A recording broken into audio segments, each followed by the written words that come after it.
Hello my dear friends, this is your friend Dark Fox 3.0 and we are back with a new fanfic.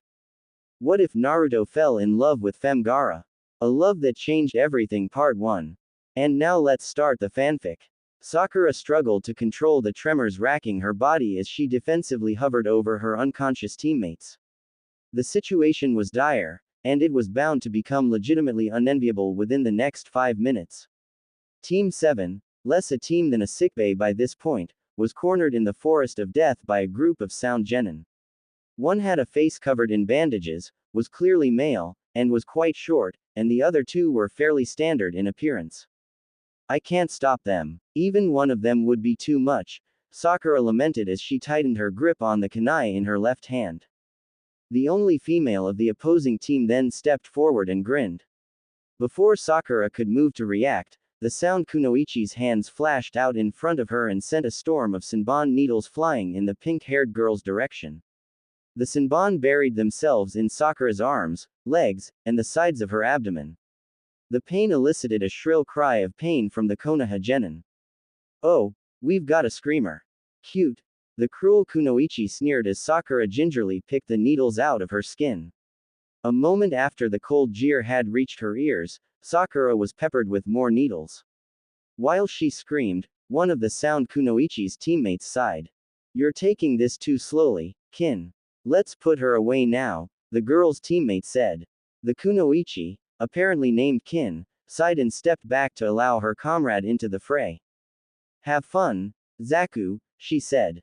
The sound shinobi then charged forward and knocked Sakura to her rear end with a ruthless punch to the left side of her jaw. The Konoha genin hit the ground in a daze, her equilibrium gone and her vision scrambled. Zaku stood over her and drew a kunai. Game over, kid, he said coldly. He then raised the blade over his head and drove it straight downward. Sakura squeezed her eyes shut and embraced the seemingly inevitable. To her surprise and relief, the cold steel of the kunai never made contact with her body. Sakura's eyes slowly drew open, and what she saw was shocking. Wrapped around Zaku's wrist was a tendril of what appeared to be sand. What the hell? Zaku grunted as he tried and failed to free his arm from the animated sediment. Before he could utter any more confused cursings, the sound ninja was brutally slammed into a nearby tree by the sandy limb. Kin and her bandaged teammate gasped in horror as their comrade staggered and fell back down again after struggling his way to his feet. Frankly, I'm impressed. An impact like that, and all you have is a concussion. The group of sound genin and Sakura all snapped to attention and turned their heads towards the dry voice they had all heard. Standing at the edge of the clearing was another group of ninja. Their forehead protectors bore the symbol of Tsunagoker. The cell consisted of 2 girls and a boy. The tallest of the group was the leftmost girl, who had what appeared to be a fan strapped to her back. The middle was a boy with face paint and a strange object on his back. The final member of the team appeared to be the wielder of the sand, and she was by far the shortest. She had unkempt red hair that reached a few inches below her chin, pale blue eyes with dark circles, and a pale complexion. Sakura tensed at the sight of her. I've heard about her. GAARA of Desert. She apparently has a B-ranked mission on her record, she thought to herself nervously. The redhead then took a few slow steps into the clearing, resulting in several respective steps backwards from the ninja occupying it. What the hell do you want? Zaku hissed as he attempted to hide his obvious fear. GAARA's blank facial expression remained unchanged as she advanced forward. I've been following your team for a bit now. Mostly out of curiosity. I'd never even heard of the Hidden Sound Village until recently. I wanted to see if you were worth the trouble, she said eerily, paying his question no heed. Zaku backed up a step, but bumped into the tree he had been launched into. Worth the trouble? What's that supposed to mean? He demanded in a falsely defiant tone. GAARA stopped stalking forward and allowed her first defined expression to form. A dark smirk. The trouble of drawing and quartering, she said in a deadly calm tone. Before the unfortunate sound genin could respond, his neck was seized by another tendril of earth and dust, which was spewing from a gourd on GAARA's back. As he slowly asphyxiated from the pressure being put on his windpipe, Zaku's body was entirely encased in a coating of sand. Sand coffin, GAARA said anticipatorily. She then opened and closed her right hand. A split second later, the sound genin was crushed to a pulp, his blood spraying omnidirectionally. The rest of the children in attendance of the brutal murder, save for the redhead's comrades, all cried out in disgusted shock and horror. GAARA, whose face was speckled with blood, licked her lips and turned to face the remaining sound ninja. Before she could speak, the pair disappeared into a puff of smoke. They had seen their chance to retreat, and they had taken it. The redhead frowned and stared off into the woods for a moment. Eventually, she turned her attention to Sakura. Perhaps you could fill the void.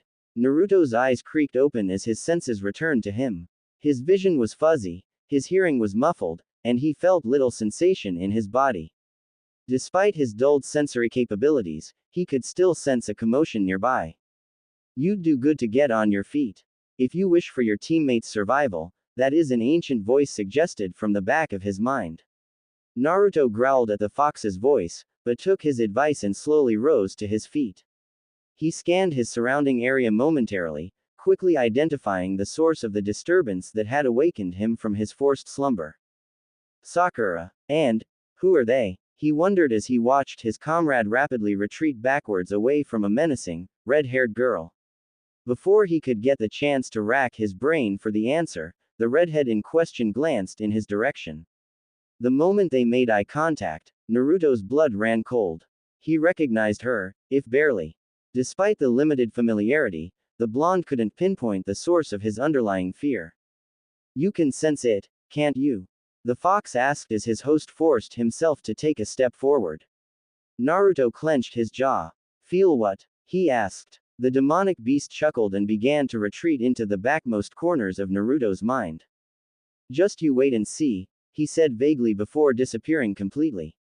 The Jinchuriki pushed away his curiosity and focused on the potential task before him. Get away from her, he growled. GAARA remained silent and gave him an assessing stare. After a few moments of tense silence, the sand that had been creeping towards Sakura changed its trajectory and began to drift towards Naruto. Camaraderie. How touching, she said in a chilling tone. Her sediment then increased its speed and burst forward. Despite his consciousness, the blonde's body was still sluggish from the thrashing he had endured. He wasn't fit enough to evade. Instead of colliding with him, however, it merely glided past his face. The sand opened a small slit on his cheek that began to bleed. GAARA's sand then returned to her, much to Naruto's surprise. She glanced back at her teammates as the sand funneled into her gourd. I'm satisfied, she called back to them. The fan-wielding girl and the boy with makeup both nodded and waited for GAARA to join them. They then disappeared into the forest, leaving a shaken Naruto and Sakura. After a few moments of tense silence, the blonde spoke. You alright? He asked. The pink-haired girl nodded rigidly and skittered away from the mutilated body of Zaku, which still laid on the ground. She made her way over to Sasuke and gazed at him. You should probably know, Sasuke-kun has an odd marking on his neck. I think he got it from Orochimaru, she revealed as she stood over their sleeping teammate. Naruto nodded and wiped blood from his face. What the hell was that all about? He wondered aloud as the image of GAARA and her comrades flashed through his mind. Sakura pursed her lips and shook Sasuke a bit to see if she could stir him. From what I was able to gather, they came to kill the sound genin. Not sure why, but that's what GAARA suggested, she said in an uncertain tone.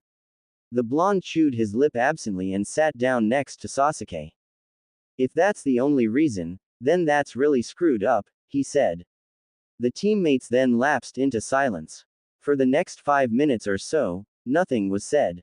The streak of soundlessness was broken by Sasuke, who sat up abruptly. Where am I? He asked quickly while his eyes darted in all directions. After a brief explanation of his loss of consciousness, the Uchiha calmed down and took a moment to study the environment more carefully. He quickly caught sight of Zaku's body and scooted back several feet. He quickly calmed himself, but shot his teammates a questioning look. What on earth happened here? He asked. Sakura chuckled uncomfortably and attempted to avert her eyes from the corpse. Where to start? Kakashi felt a massive weight lift from his shoulders as Team 7 hobbled through the entrance of the tower. They had barely made it, and they looked the part. Naruto's face was crusted with blood from a cut on his cheek, Sasuke looked to be straining against some sort of ailment, and Sakura simply looked exhausted.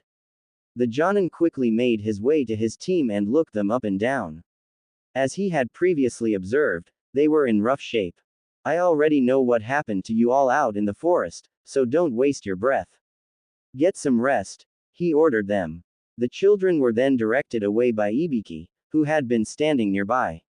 Kakashi watched them walk away intently, catching sight of a strange mark on the back of Sasuke's neck.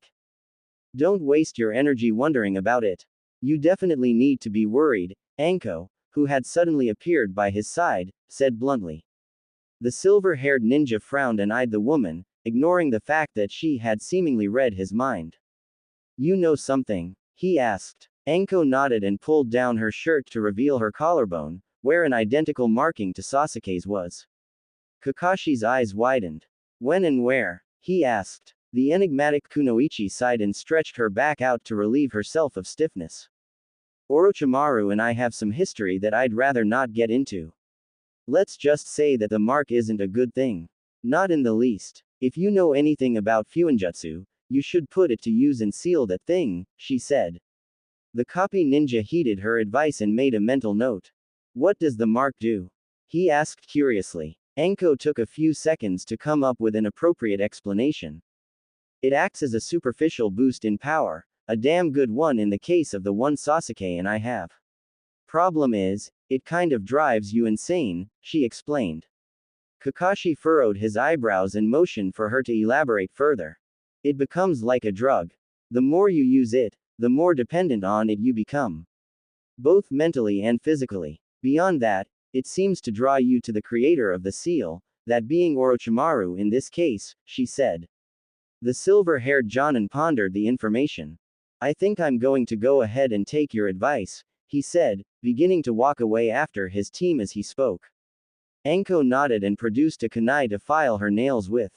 Good plan, she muttered. After a few moments of silent solitude, the proctor launched her kunai into the inner wall of the tower, splitting an unfortunate bug in half in the process. I know what you're doing, you wretched snake. I know why, too. Naruto rubbed his eyes tiredly as he trudged around the silent tower. It was nearly 1 in the morning, and the vast majority of the other successful cells had opted to take advantage of the 8 hours of resting time being allotted to them. The blonde, however, had found himself unable to sleep in any capacity. The stress of the day was overwhelming. From the encounter with the snake Sanin to strange markings on Sasuke's neck, it all ate away at his composure. And then Kakashi-sensei comes around and snags Sasuke for some reason. So weird, he thought to himself as he rounded a corner. His thoughts then drifted to his sudden awakening during his time in the forest. Multiple things about the scenario had been odd, but none more than the unceremonious manner in which he had been quite clearly spared by GAARA of the desert. Her reasoning for allowing himself and Sakura to live was beyond him, and the answers to those questions seemed utterly unfindable. It doesn't make a lick of sense. We were sitting ducks, ripe for the picking. What was her deal? He pondered, a bit of frustration creeping into his emotional matrix. Then, as if in direct response to his dumbfounded wonderings, a shifting sound caught his ear. The blonde whirled around to see GAARA, looking as blank-faced as she had while ruthlessly murdering Zaku, sitting on a bench by the wall. The hell is your problem? Don't sneak up on people, Naruto snapped as he regained his wits. The redhead's reaction was entirely non-existent. She simply stared at him. I've been sitting here for nearly an hour. I did no such thing, she said matter-of-factly. The blonde clenched his jaw and stepped back, fear surging through him despite his best efforts to contain it. You could have at least said something when I walked by, he said defensively. Once again, GAARA gave him no discernible reaction. And why would I be obligated to inform you of my presence? If anything, you are the intruder in this case, she pointed out calmly. Naruto forced himself to calm down. He then took a deep breath and steadied himself. What are you doing awake? It's really late, he asked. GAARA shrugged and gestured to the black circles under her eyes. Sleep has never come easily to me, she explained in a monotone manner. When Naruto didn't immediately respond, the redhead countered his question in kind. What is your excuse? She inquired. The Konoha genin, being quite tired in spite of his inability to sleep, sighed and gave her a hard look. I can't sleep. Thanks in part to you. Seeing a crushed corpse can screw with a guy, you know. He said sarcastically. Gaara tilted her head to one side at the accusation.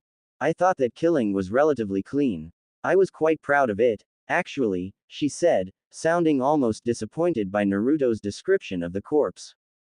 Clean? My. That was brutal. Besides, how can you be proud of killing somebody? Naruto demanded rigidly. The redhead brushed a strand of red hair behind one of her ears. Why wouldn't I be? I got what I came for, which was blood and satisfaction. I got those things without any trouble at all, she asked, seemingly unaware of the disturbing nature of her words. The blonde stared at her silently for a few moments. Satisfaction for what? He asked, fearful of the potential answers he may receive. Gaara's composure, for the briefest of moments, gave way to something else. Mother, she said vaguely, a glint of life flashing in her pale blue eyes for a split second. Correctly deducing that pressing the issue any further was anything but wise, Naruto switched topics. Why did you let us go? He asked abruptly. The redhead shrugged and scratched her cheek. A few reasons. Your female comrade was pathetic to the point of being unworthy of my time, and your awakening came at an opportune time from your perspective. The high was gone at that point. And as I said before, I had gotten what I had come to get. Mother had been appeased, she said. Naruto shuddered at the second appearance of the maternal terminology, but once again chose to ignore it. Thanks, I guess, he muttered, feeling the need to respond in non-antagonizing fashion for the sake of his own safety. Gaara shook her head and shifted her gaze to meet his. It was not a gesture of kindness. You were fortunate, and you would be wise to remember that, she clarified bluntly. Naruto scowled and turned to leave. Yeah, sure, keep on telling yourself that, he said, his desire to be polite gone as quickly as it had come. As he walked away, Gaara studied him meticulously. When he rounded the corner and disappeared from sight, the girl from Suna shifted in her seat and crossed one leg over the top of the other. As I suspected, another like me. Naruto breathed a sigh of relief as Sasuke stood over the unconscious body of Yoroi Akado. The Uchiha had won. It had been far more difficult than it should have been, but Sasuke had been victorious all the same. The source of his struggles was hardly Yoroi himself. Sasuke had been forced to battle against his own body for much of the match, as the mark on his neck had threatened to overtake him repeatedly. Despite the ailment, he had gutted his way through to a brutal finishing sequence of his foe. Yoroi Akado is unable to continue. The winner is Sasuke Uchiha. Genma announced from the floor of the enormous room. Sakura and Naruto both cheered from the stands as their teammate hobbled towards the stairs. Unfortunately, he collapsed before he could make it even 3 steps up. The instant he fell, Kakashi was there to catch and support him. The pair then disappeared just as they had the previous night.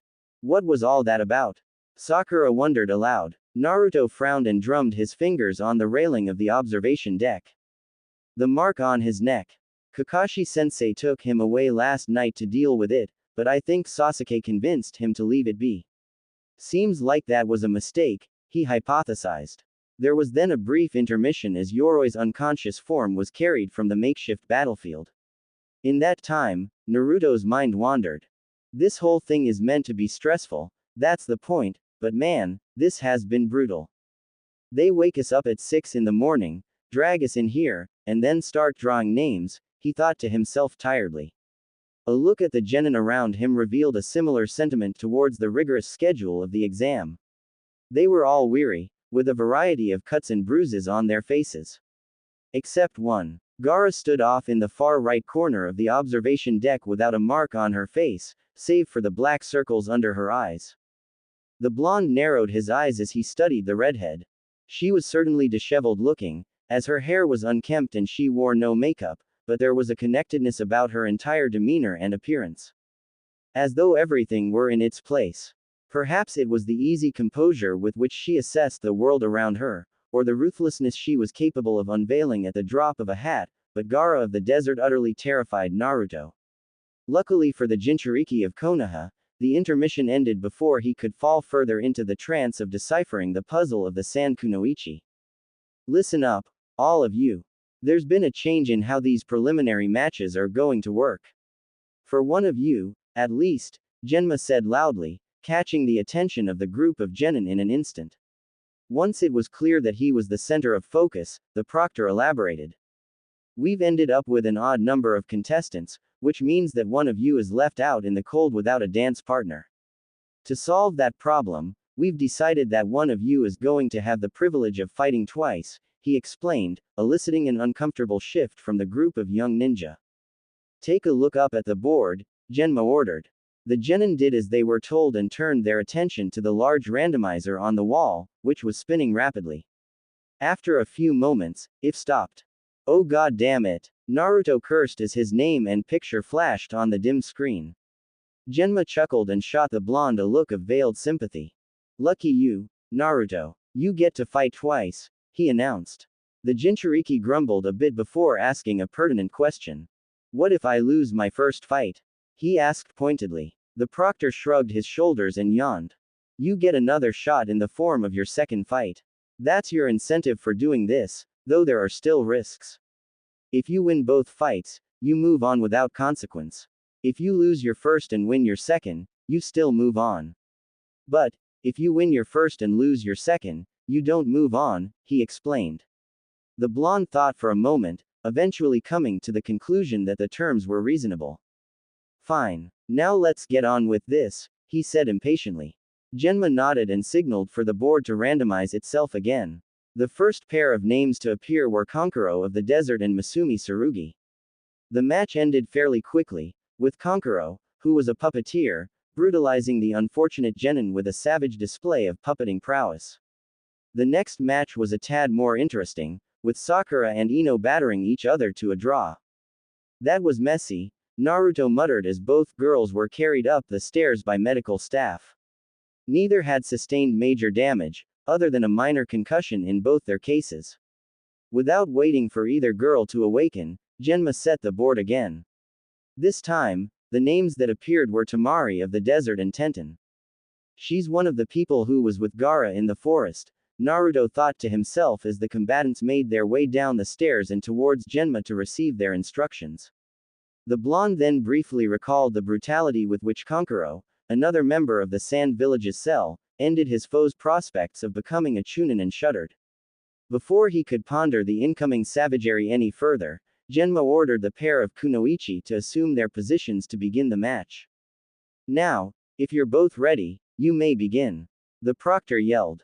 Tenten, being a user of weapons and projectiles, immediately launched a series of kunai and shuriken at Temari.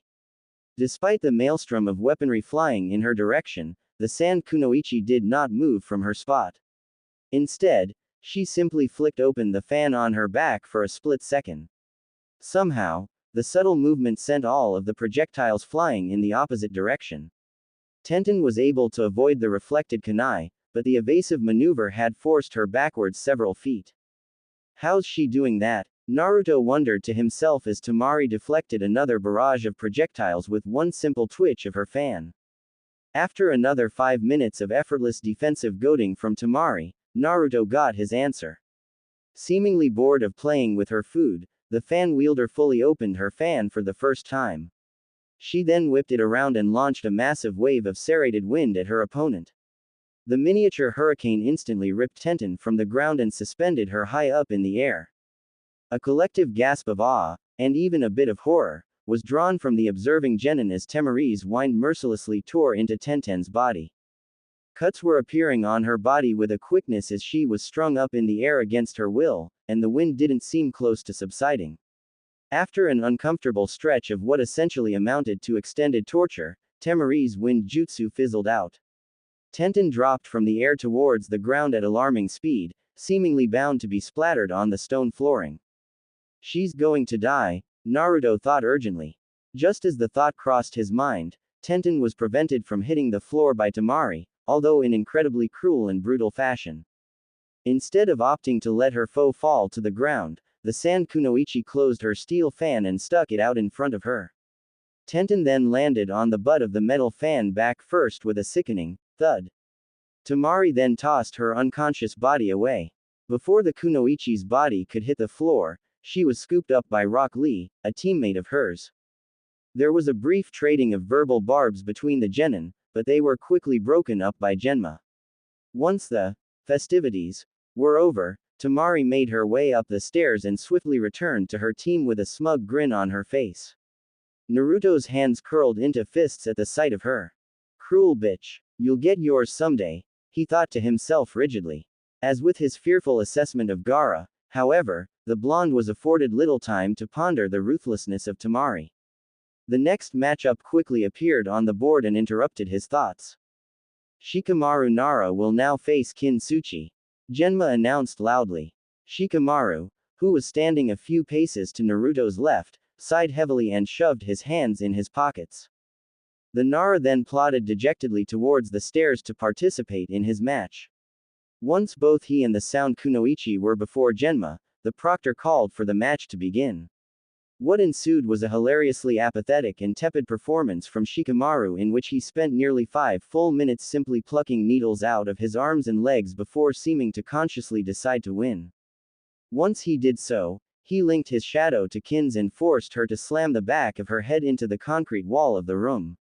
The impact knocked her out cold, awarding Shikamaru simultaneously thrilling and anticlimactic victory. As Kin's body was carried away by medical staff, the board shuffled once again. This time, the results were meaningful. From Naruto's perspective, at least. Naruto Uzumaki will now face Kiba Inuzuka. The slightest hint of interest flashed across Gaara's unresponsive features as Konoha's most audible genin made his way down the stairs of the observation deck to face Kiba. The preliminary round had been exceptionally dull, and virtually nothing interesting had occurred. Those who were expected to win won, and those who were expected to lose were defeated. Predictability was the theme, and no one genin had done anything to change that narrative. Other than the fact that I actually recognize the name, Inuzuka, I don't know a thing about either one of these two, Tamari commented as Kiba and Naruto faced one another and received a rundown of the rule set they would be competing under. Kankuro nodded in agreement. Yeah, that's true. I think the clan name is enough for me to pick Kiba, or whatever his name is, to win this, he said. Gaara, much to the surprise of her siblings, spoke up. I'll play devil's advocate. Naruto will win within 10 minutes, she proclaimed calmly.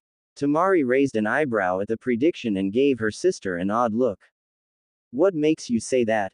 She asked skeptically, conscious of her tone so as to not aggravate the redhead. Gaara rested her elbows on the railing and tucked a strand of crimson hair behind her left ear. Clan recognition or not, Inuzuka-san has no business facing off against a being like Naruto, she said vaguely. Before either her brother or sister could question her further, Genma's voice broke the silence in the room. Begin. He ordered Naruto and Kiba. The early stages of the match were not confidence building for those favoring or rooting for the blonde. Kiba, alongside his ninkin named Akamaru, battered Naruto pillar to post. For every punch the excitable genin landed, he was hit with 3 in return, often from both directions. This pattern lasted for nearly 3 full minutes. Are you sure he's going to win? Kankuro asked as Naruto was doubled over by a driving knee to his midsection. Gaara, whose facial expression had not changed one bit since the beginning of the fight, simply nodded. Yes, she said shortly. As the puppeteer opened his mouth to protest, Naruto realized his first major moment of success. As Kiba charged forward to strike him, the blonde planted his feet and swung a wild right-handed punch. The strike connected squarely on the Inuzuka boy's jaw and wobbled his knees. Naruto then followed up by kicking aside Akamaru, who had transformed into a copy of Kiba via a strange jutsu. Kid's got some serious fight in him, that's for sure, Tamari said with an approving nod as Naruto made a hand sign. A horde of clones then appeared in the arena, nearly 50 in number. From that point onward, it was a brawl. Kiba and Akamaru were able to defeat nearly 30 before the ninkin was forced to revert to his form as a simple puppy. The fall of Akamaru instantly turned the tide in Naruto's favor, as Kiba seemed to prioritize the safety of his dog over his own victory. This fight is over, Gaara said bluntly as Naruto's clones assaulted Kiba from all directions. Her bold statement was proven prescient less than a minute later when the blonde's doppelgangers launched Kiba high into the air before spiking him back into the floor. The impact made Kankuro and Tamari flinch. Geez. He mauled him once the Ninken dropped. That was a thrashing, Tamari said with a whistle. Genma, who looked as surprised as the fan wielder was, checked Kiba's body for a moment before shaking his head and opening his mouth to announce the victor. Kiba Inuzuka is unconscious. The winner is Naruto Uzumaki. He stated. The blonde remained down on the floor for a few moments, seemingly to make sure that Kiba wasn't severely injured as he was tended to by the medical staff. Once the health of both Kiba and Akamaru was assured, he turned and began his trek up the stairs. Gaara followed him with her eyes as he stepped up onto the observation deck and leaned on the railing for support. Despite having won decisively, Naruto wore the memories of the match on his face. His cheek was leaking blood from a gash underneath his left eye, and his jaw was colored black and blue from the punches he had absorbed. Gaara took note of his injuries and glanced back at the board on the wall, which was shuffling once again. After a few moments of waiting, the board stopped shuffling. Interestingly enough, the names that had appeared shared a common feature. Hinata Hyuga will now face Neji Hyuga. Naruto clenched his jaw and tightly gripped the railing as he looked on helplessly. A mismatch was raging below, and it was becoming difficult to watch. Hinata, despite a valiant effort, had been comprehensively brutalized for the better part of 7 minutes by Neji. Every exchange favored the elder of the two Hyuga, and the clashes were becoming more and more one-sided. Just finish her off already. You could have done it 2 minutes ago, Naruto growled as he fumed at Neji's cruel extension of a match well under his control. Unfortunately, the blonde didn't get his wish. For several more cruel minutes, Hinata was knocked around the metaphorical ring by whatever technique Neji felt like employing. Eventually, and mercifully, the branch Hyuga struck her in the chest with his palm, sending a spew of blood from her mouth and dropping her to her knees. At this, Genma stepped between the combatants and waved off the match. That went on for way too long, the blonde lamented angrily as Neji stood proudly over his crippled cousin. The look of shameless satisfaction on his face elicited a burning rage from Naruto. Before either Sakura or Kakashi could stop him, the excitable genin leapt over the edge of the railing and down to the ground. He landed roughly 20 feet from Neji, who cast him a sideways glance.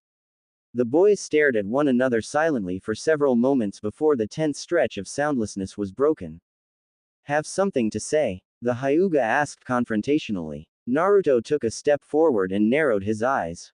You took that way too far. She was done 5 minutes in, he hissed. Neji raised an eyebrow and chuckled. And what does it mean to you?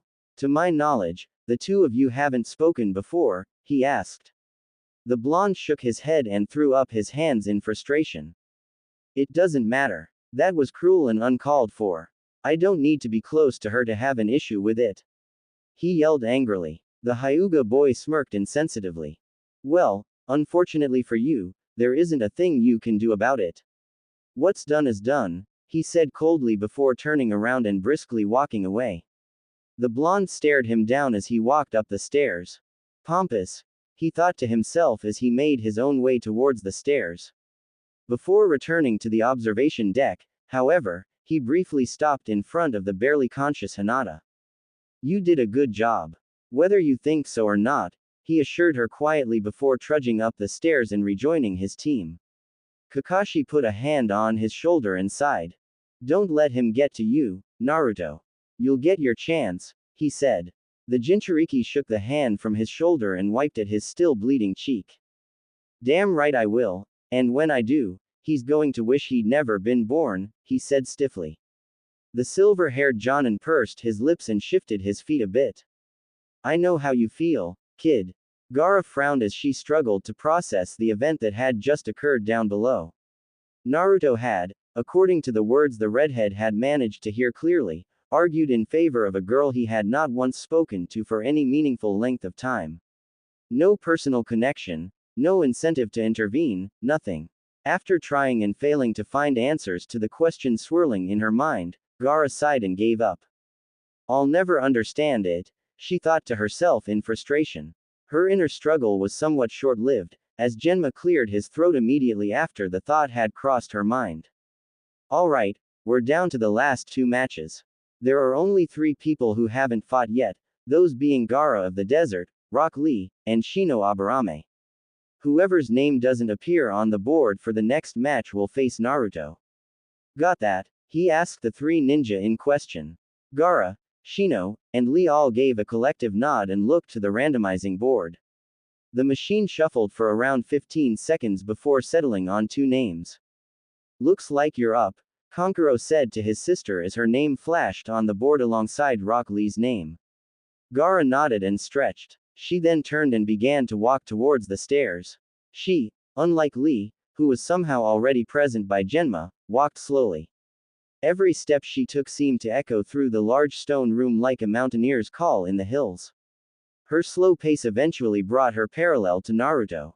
As she passed him, without thinking, she reached out, brushed his bloody cheek with her fingers, and collected a bit of plasma without even bothering to look at him as she did so.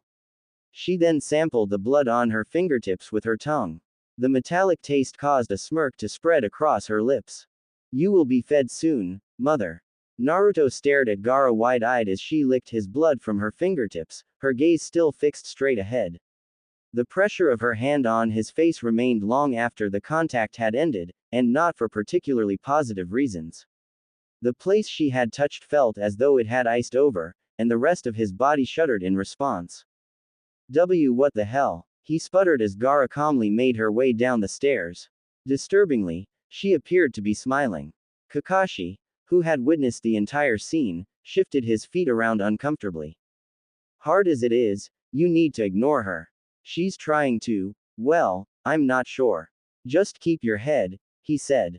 The blonde took a deep breath and forced himself to look down to the floor below, where Gaara and Lee were facing one another. Weirdo, he mentally projected at the redhead. A few moments after the thought had crossed his mind, Genma looked to either combatant and motioned for them to begin fighting. Lee needed no further prompting, as he immediately burst forward and unleashed a whirling kick aimed for the Sand Kunoichi's upper chest. The strike never came close to landing.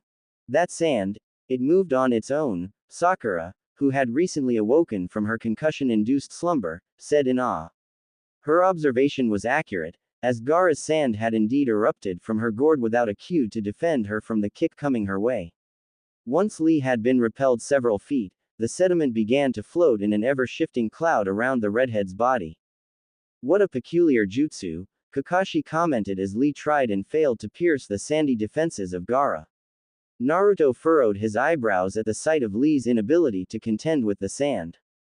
She isn't even moving. She's just sitting there, letting him tee off, he said in a confused tone.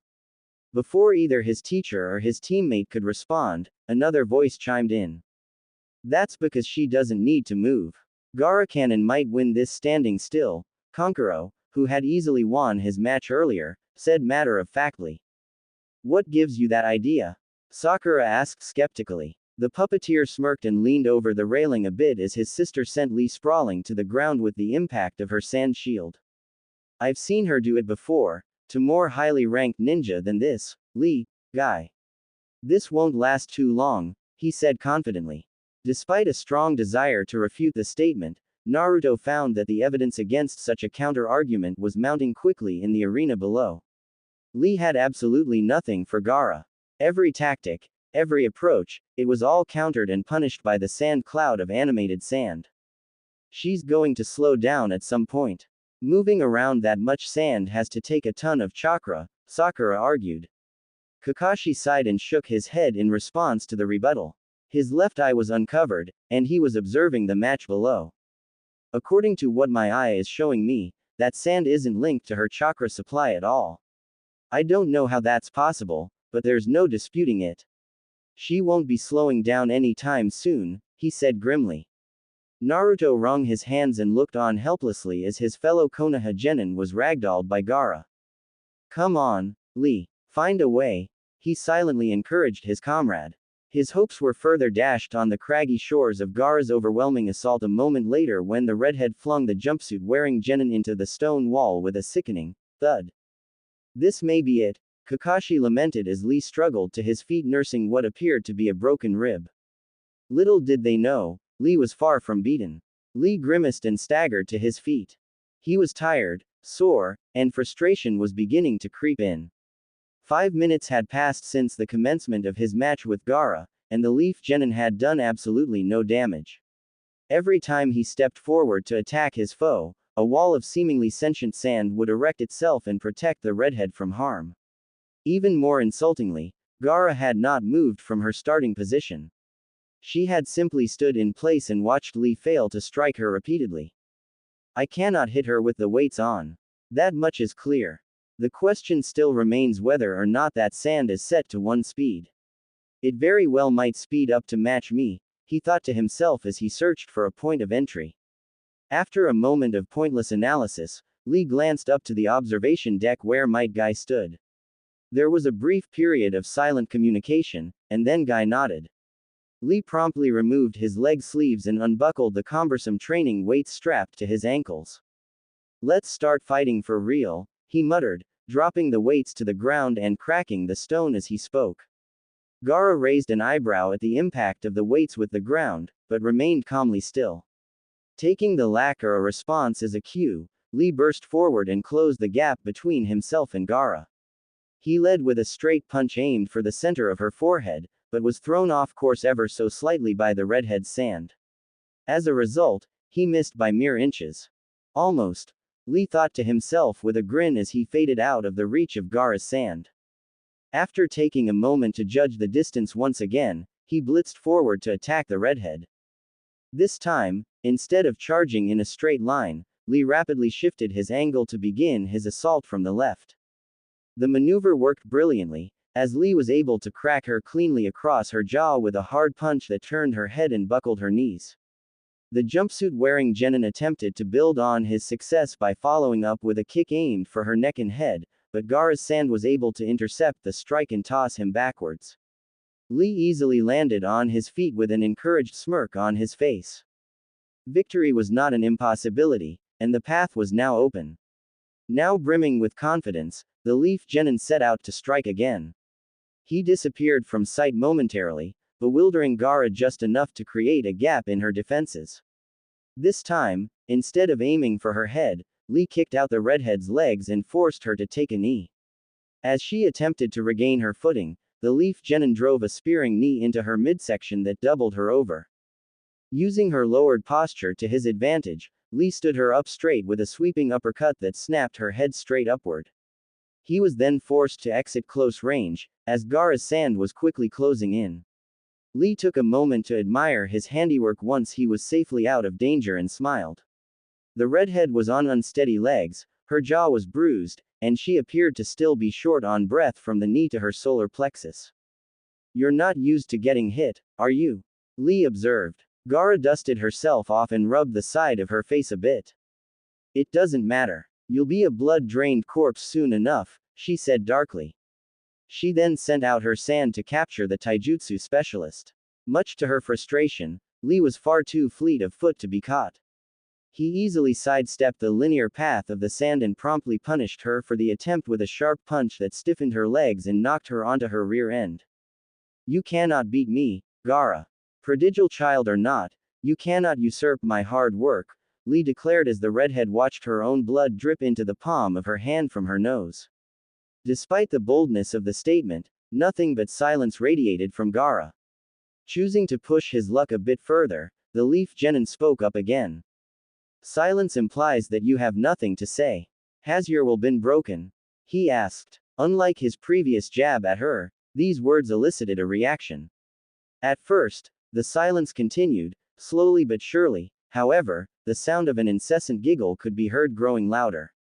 Eventually, Gaara rose back to her feet with her eyes cast to the ground. Despite her dejected posture, her shoulders shook with laughter. What is so funny? Lee asked as his adversary giggled. At his inquiry, Gaara's laughter stopped dead. She then raised her gaze from the floor up to meet his. Her nose was still leaking blood, but what was truly striking about her was the burr-faced grin on her face. Do it again, she demanded vaguely. The Leaf Genin furrowed his considerable eyebrows and re-established his taijutsu stance. What do you mean? He asked. The redhead responded by catching him off guard with a sudden burst of speed manifested through her sand. The tendrils of earth seized Lee by his arms and pulled him forwards. Despite his struggles, he was quickly suspended in the air before GAARA. Make me bleed like that again. I insist, the San Kunoichi said, her voice a disturbing crossroads between a hiss and a purr. Lee quickly obliged and slammed his knee into the bottom of her chin, forcing her sand to release him from its grasp. The Leaf Genin rapidly cartwheeled backwards to recreate space, but soon discovered that he was no longer faster than GAARA's sand by any degree. He was easily tripped up by the sediment and sent sprawling to the ground. Come now, don't shy away. Things are just beginning to get fun, GAARA called out to him as he rose to his feet and backed up to regain his bearings. I assure you that I'm doing no such thing, Lee growled. He then pushed himself forward with a massive amount of effort, further increasing his speed. GAARA's sand was unable to compensate for the sudden increase, allowing for the Leaf Genin to launch the redhead backwards into the wall with a hard kick to her chest. The moment her back hit the boundary, Lee charged into range and cracked her across the left side of her jaw with a hooking punch with his right arm. Opting to gamble, Lee planted his feet and ripped two brutal strikes into her ribcage and temple respectively. Much to his dismay, the grin had still yet to leave her face. Good, good, now give me more, she whispered in his ear as her sand closed in to crush him. Lee managed to suppress his fear and shock just enough to mobilize himself in time to leap out of the way of the sand. As he landed, he looked back to the wall, where GAARA stood unfazed despite the varied assault her ribs and skull has sustained. Even more eerily, she appeared to be anything but discouraged. She's mad, completely and utterly insane, the Leaf Genin thought to himself fearfully as his foe calmly strolled towards him. A cut had been opened by Lee's knuckles on the side of her forehead, and the laceration was coloring the left side of her skull to match her crimson hair. I can't beat her this way. I get a strong feeling that she let me land those strikes. I can't hurt her in any meaningful way as I am now, he thought to himself as he circled GAARA. For the second time that day, the Leaf Genin looked to his instructor. And for the second time that day, Guy nodded. Lee then crossed his arms in front of himself. No, it can't be, Kakashi said, his tone radiating shock and disbelief as Rock Lee's chakra became visible around his body. The silver-haired ninja turned his attention to his left, where Guy stood in observance of his student's brutal contest. Is that what I think it is? He demanded as the room began to shake in the presence of Lee's suddenly immense power. The flamboyant Jonin pursed his lips, keeping his attention fixed on GAARA and Lee. Yes, it is. And before you criticize me, consider the situation at hand. That boy had nothing, no talent to draw on, and nobody to teach him.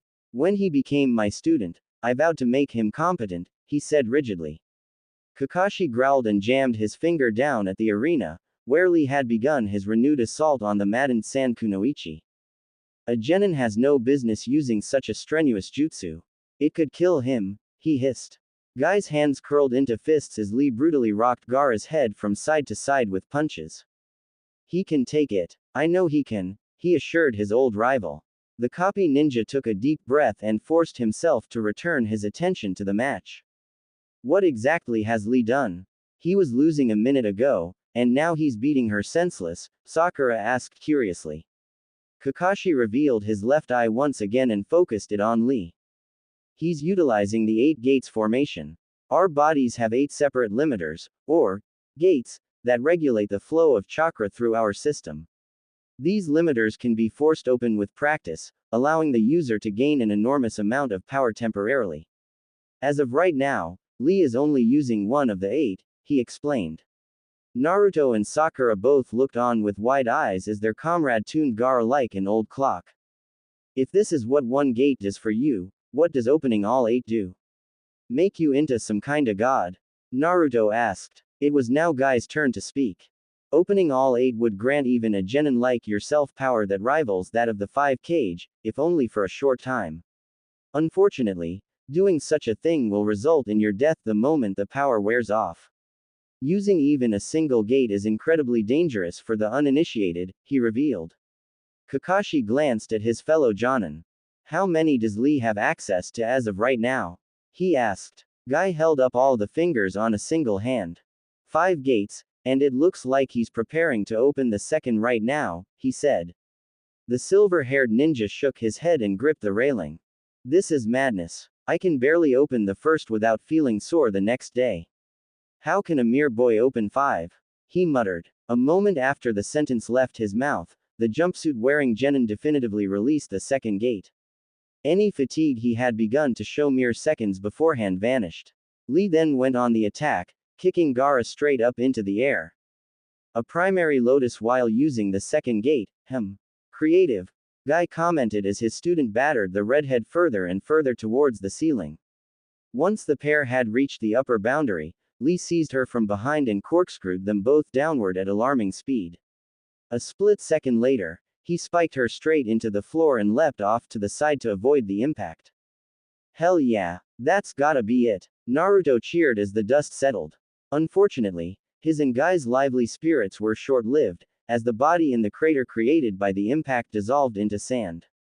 A clone. When and how? Guy demanded as GAARA reappeared behind Lee and forced him to evade a wave of sand. Kakashi stroked his chin and studied the combat carefully.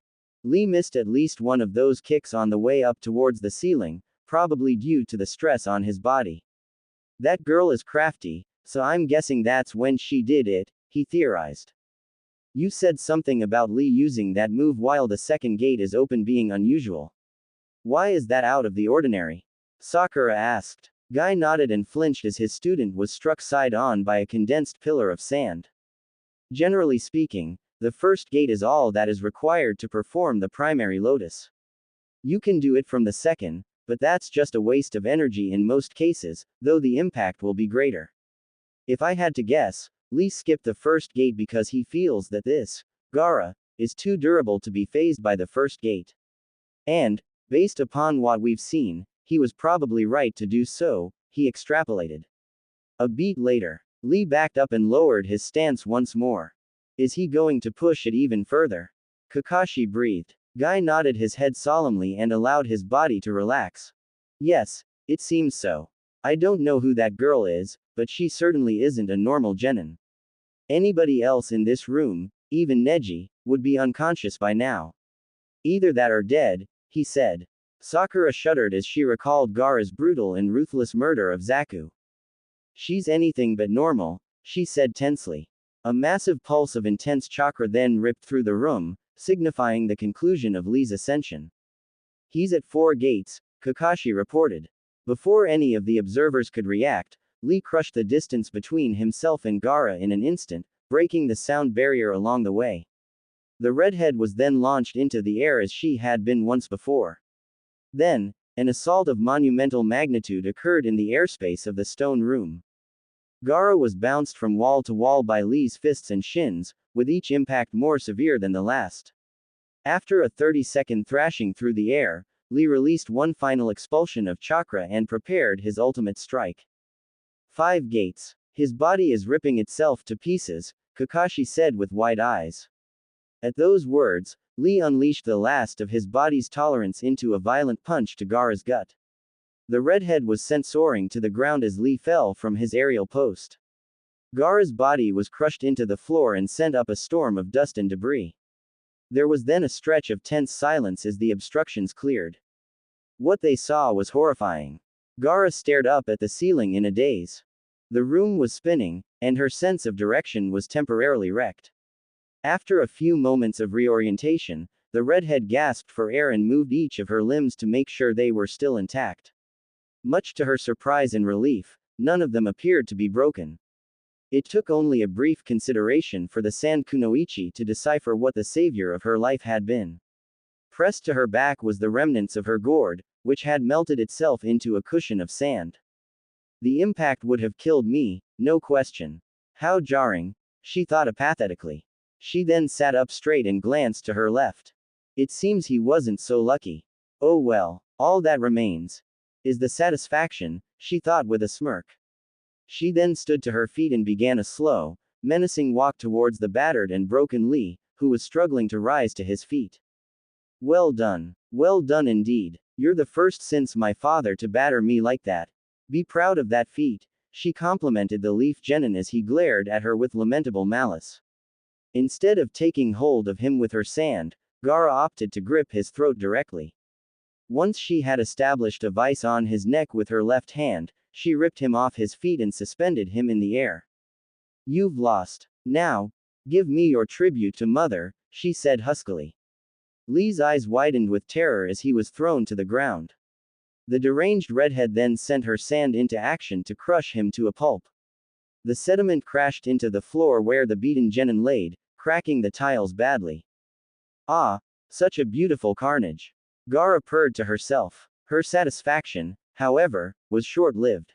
Standing in front of Lee, seemingly having saved him from a brutal flattening, was a man of greater stature and similar appearance.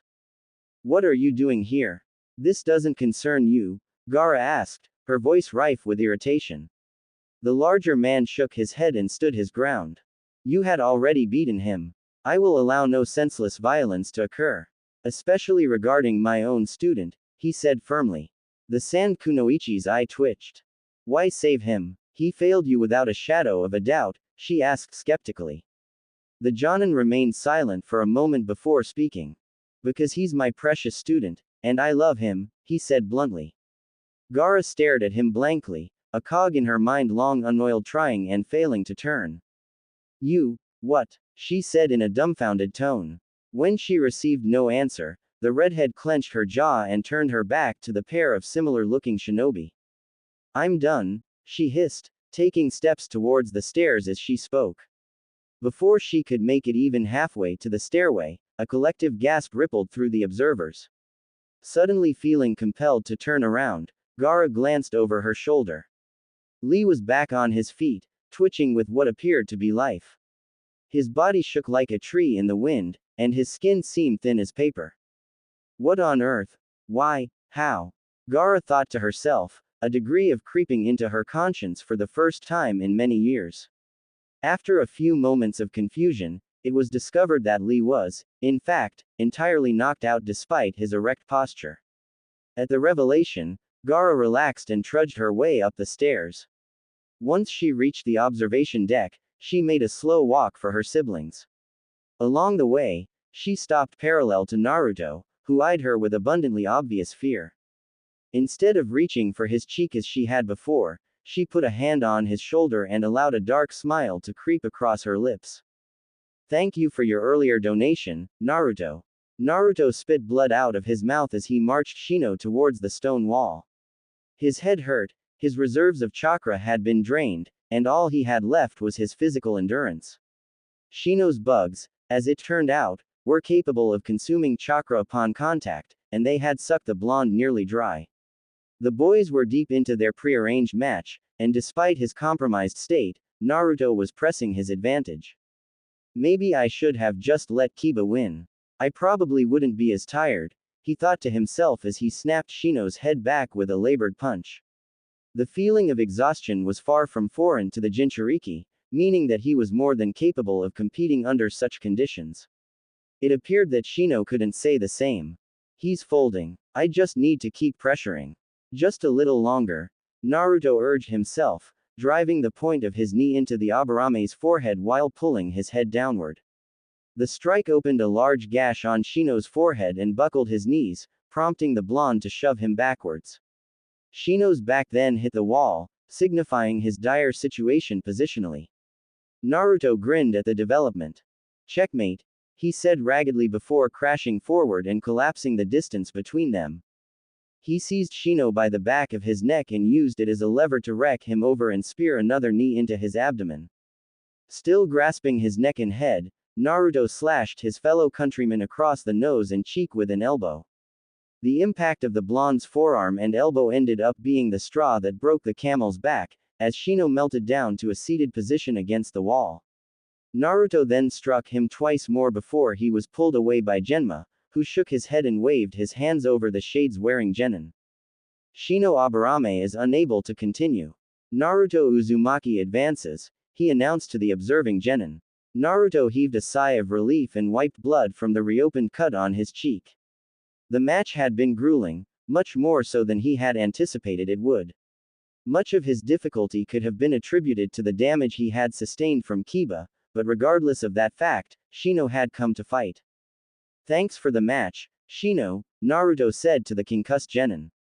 He then turned and plodded his way up the stairs to the observation deck.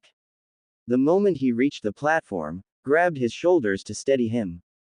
I don't need help walking, Kakashi-sensei. I'm fine, he argued as he was aided to the railing by his instructor. The silver-haired ninja shook his head and turned his attention back towards Genma, who now stood alone on the lower level. You're dangerously low on chakra, and you pushed your cardiovascular system a bit far for my liking. You would have been wise to forfeit to Kiba earlier, he replied. The blonde chuckled and leaned over the metal supporting rail. Funny. I was just thinking the same thing, he muttered. He was given little time to ponder the mistake he may have made, as the proctor down below cleared his throat soon after the thought crossed his mind. All of the preliminary matches have concluded, meaning that the final round for next month has been decided. I'll be announcing those matchups now, so listen up, he said, instantly gaining the attention of the small crowd. Shikamaru Nara will face Tamari of the Desert in the first match of the finals, he began, earning a groan from the Nara, and a comment about his distaste for fighting women so often. After he quieted down, the proctor continued. Then, Naruto Uzumaki will face Neji Hyuga. The winner will go on to face the winner of the next match, which will be Sasuke Uchiha versus Gaara of the Desert, he continued. Naruto glanced at Neji out of the corner of his peripheral and smirked. Good. I get to break his teeth in, he thought to himself. The final match was then announced, which was to be between Dosu Kinuda, who had defeated Choji just before Naruto had fought Shino, and Kankuro. The winner of said match would face the winner of Shikamaru and Temari's battle. Once the proceedings had been clarified, the genin began to filter out of the large room. After managing to convince Kakashi to let him walk on his own, the blonde took his time leaving the room due to his still extant fatigue. The slow pace of his exit left him alone in the room with Kankuro, who seemed to be cleaning blood from his puppet. The labored nature of Naruto's movement caught the puppeteer's attention. You alright? He asked while stifling a laugh at the awkwardness of the blonde's walk. The Jinchuriki sighed and gave up momentarily to lean on the railing. Yeah, about as fine as I can be. Not sure why I decided to agree to the whole 2 fights in 1 day routine, but what's done is done, I guess, he replied. Kankuro shrugged and chipped some dried blood off of his puppet with a kunai. Impressed the hell out of me. Your stamina is insane. You actually outlasted the guy with the bugs, he complimented. Naruto scratched the back of his head. Yeah, but I got lucky. I got paired up with 2 people that I was probably never going to lose to. If I had gotten paired with somebody like Neji right after the fight with Kiba, there's no way I could have pulled it off. As much as I hate to admit that, he said honestly. The Sand Shinobi fiddled with his knife a bit. Yeah, probably. Still, I don't think there are many people here other than you or Gaara who could have fought twice at all. I sure as hell couldn't have, he said. The mention of the redhead's name drew a visible shudder from Naruto, something that was easily noticed by Kankuro. Seems like you're smarter than you look. My little sister has you shaken, doesn't she? The puppeteer asked. The blonde's face twitched at the question. Have you ever had somebody lick your blood off their fingers right in front of you? She even thanked me for it, he asked rigidly. Kankuro put away his kunai and began to wrap up his puppet. Yeah, the thanking part was a little bit weird for her. She's done that before, but only to people who are on the verge of death, and she never bothered with pleasantries, he said. Naruto's eyes widened. You mean she's killed people? He asked in a shocked tone. Kankuro pursed his lips and took a few moments to gather his thoughts before speaking. Gaara is far from popular back home in Suna, and every so often, that lack of popularity creates some ugly moments. To answer your question, yes, she has. More than a few. In her defense, I'd consider a lot of them to be self-defense, he revealed somewhat regretfully. The Jinchuriki drummed his fingers on the railing uncomfortably. That's a little unsettling. Why isn't she popular? Like, she's weird and creepy, but you make it sound like she's hated, he asked skeptically. Kankuro shook his head and strapped his puppet to his back. Yeah, it is unsettling. Especially from your perspective, given the weird interest she seems to have in you. As for why she isn't popular, that's not something I can tell you. You'll probably find out on your own at some point, he said. Naruto frowned and opened his mouth to press for more details, but by the time the words came out, Kankuro had left the room. Great. A psychotic murderer has an interest in me. As if today couldn't get any more exhausting, he grumbled mentally as he forced himself to separate from the railing and begin his slow trek out of the room. Guess I know who to avoid for the next month now, he joked to himself tiredly while he pushed open the exit of the observation deck and stepped through. Little did he know, musings of avoidance would turn out to be nothing but fantasies. Naruto yawned and stretched a tad as he walked down the morning streets of Konoha.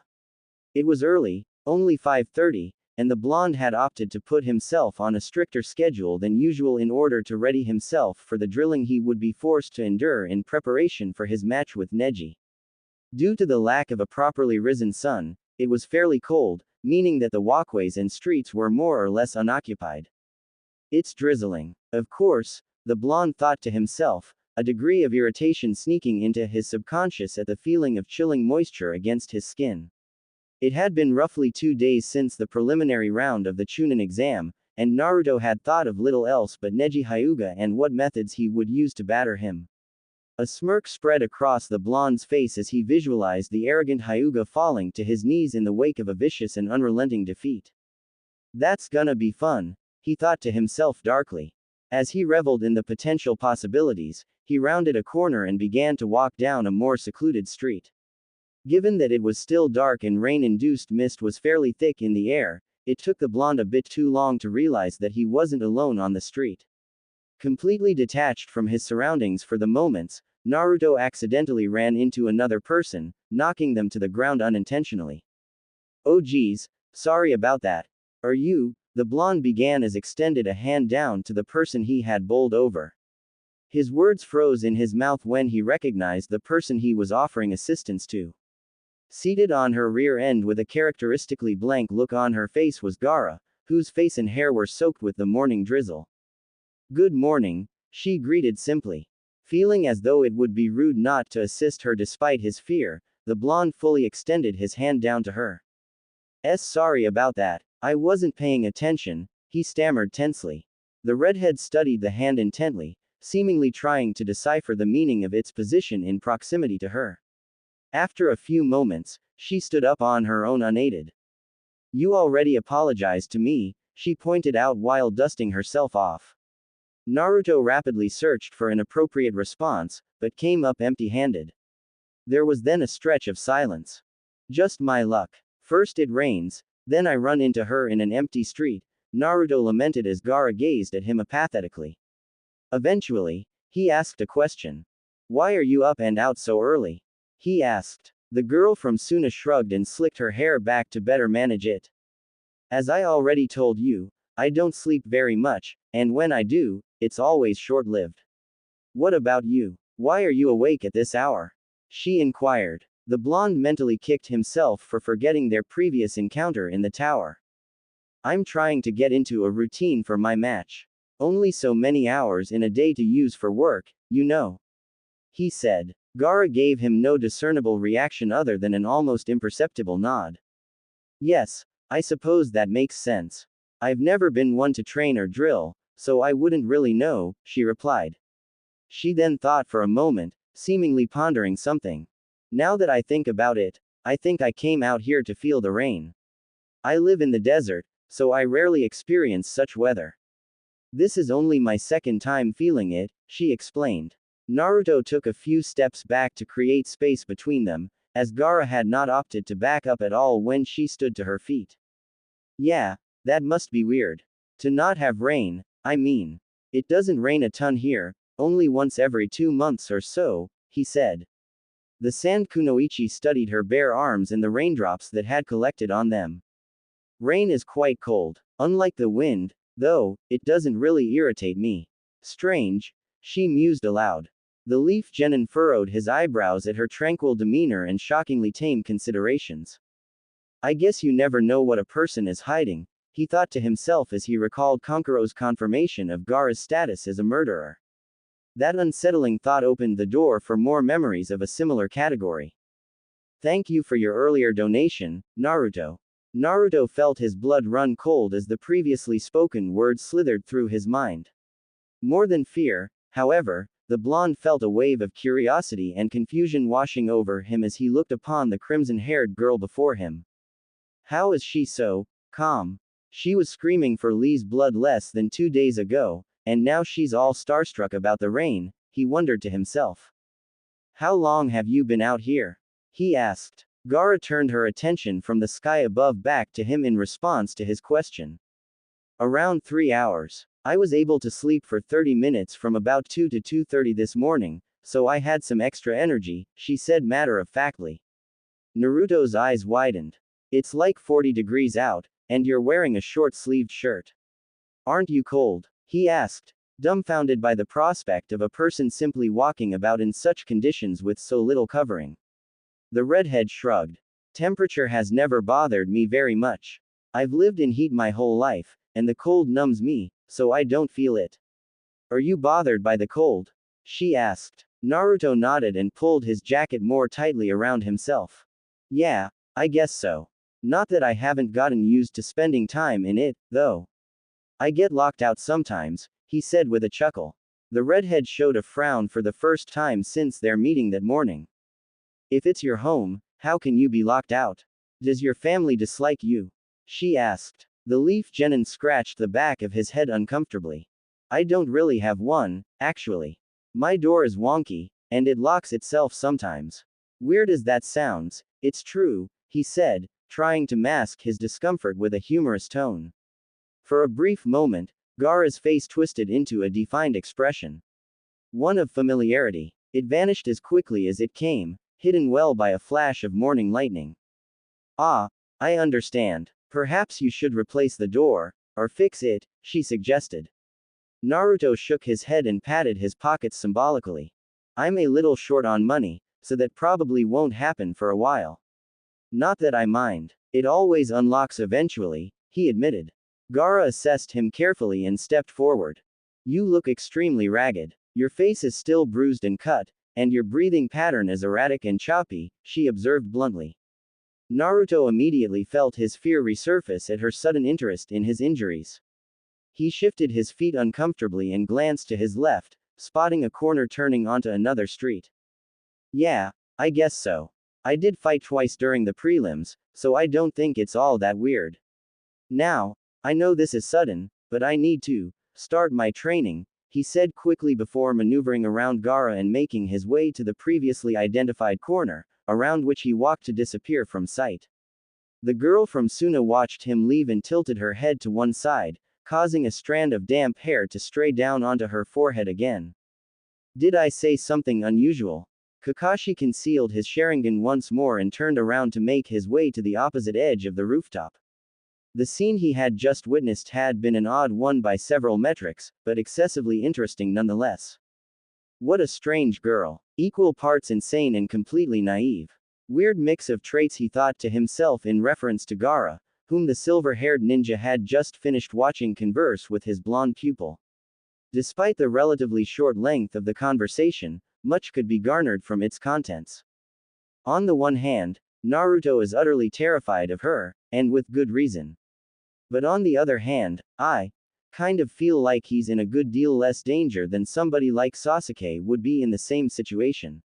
Not sure why, but it doesn't feel likely that he's injured by her this month, the Jonin reviewed within his mind. Kakashi then began to leap across rooftops in the direction of his home. Funnily enough, Naruto's chakra levels were more erratic than hers were. Almost certainly due to fear, but even still. Naruto isn't afraid of much, and he can't even start to hide it with this one, he pondered. As he crossed buildings, Kakashi considered a possibility. That sand of hers isn't linked to her chakra, but it clearly treats her like fine china. Even her carrying gourd came to her aid against Lee. That alongside her miraculous recovery from the injuries she sustained, it all suggests one thing, he thought analytically. He then reached the roof of his home, on which he had installed a trap door for easy entry.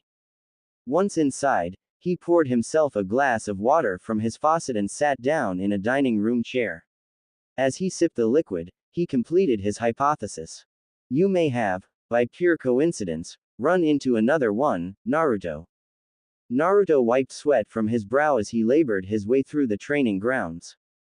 Drilling had been rigorous, and despite his genuinely excellent level of natural conditioning, he was sore and sluggish as a result.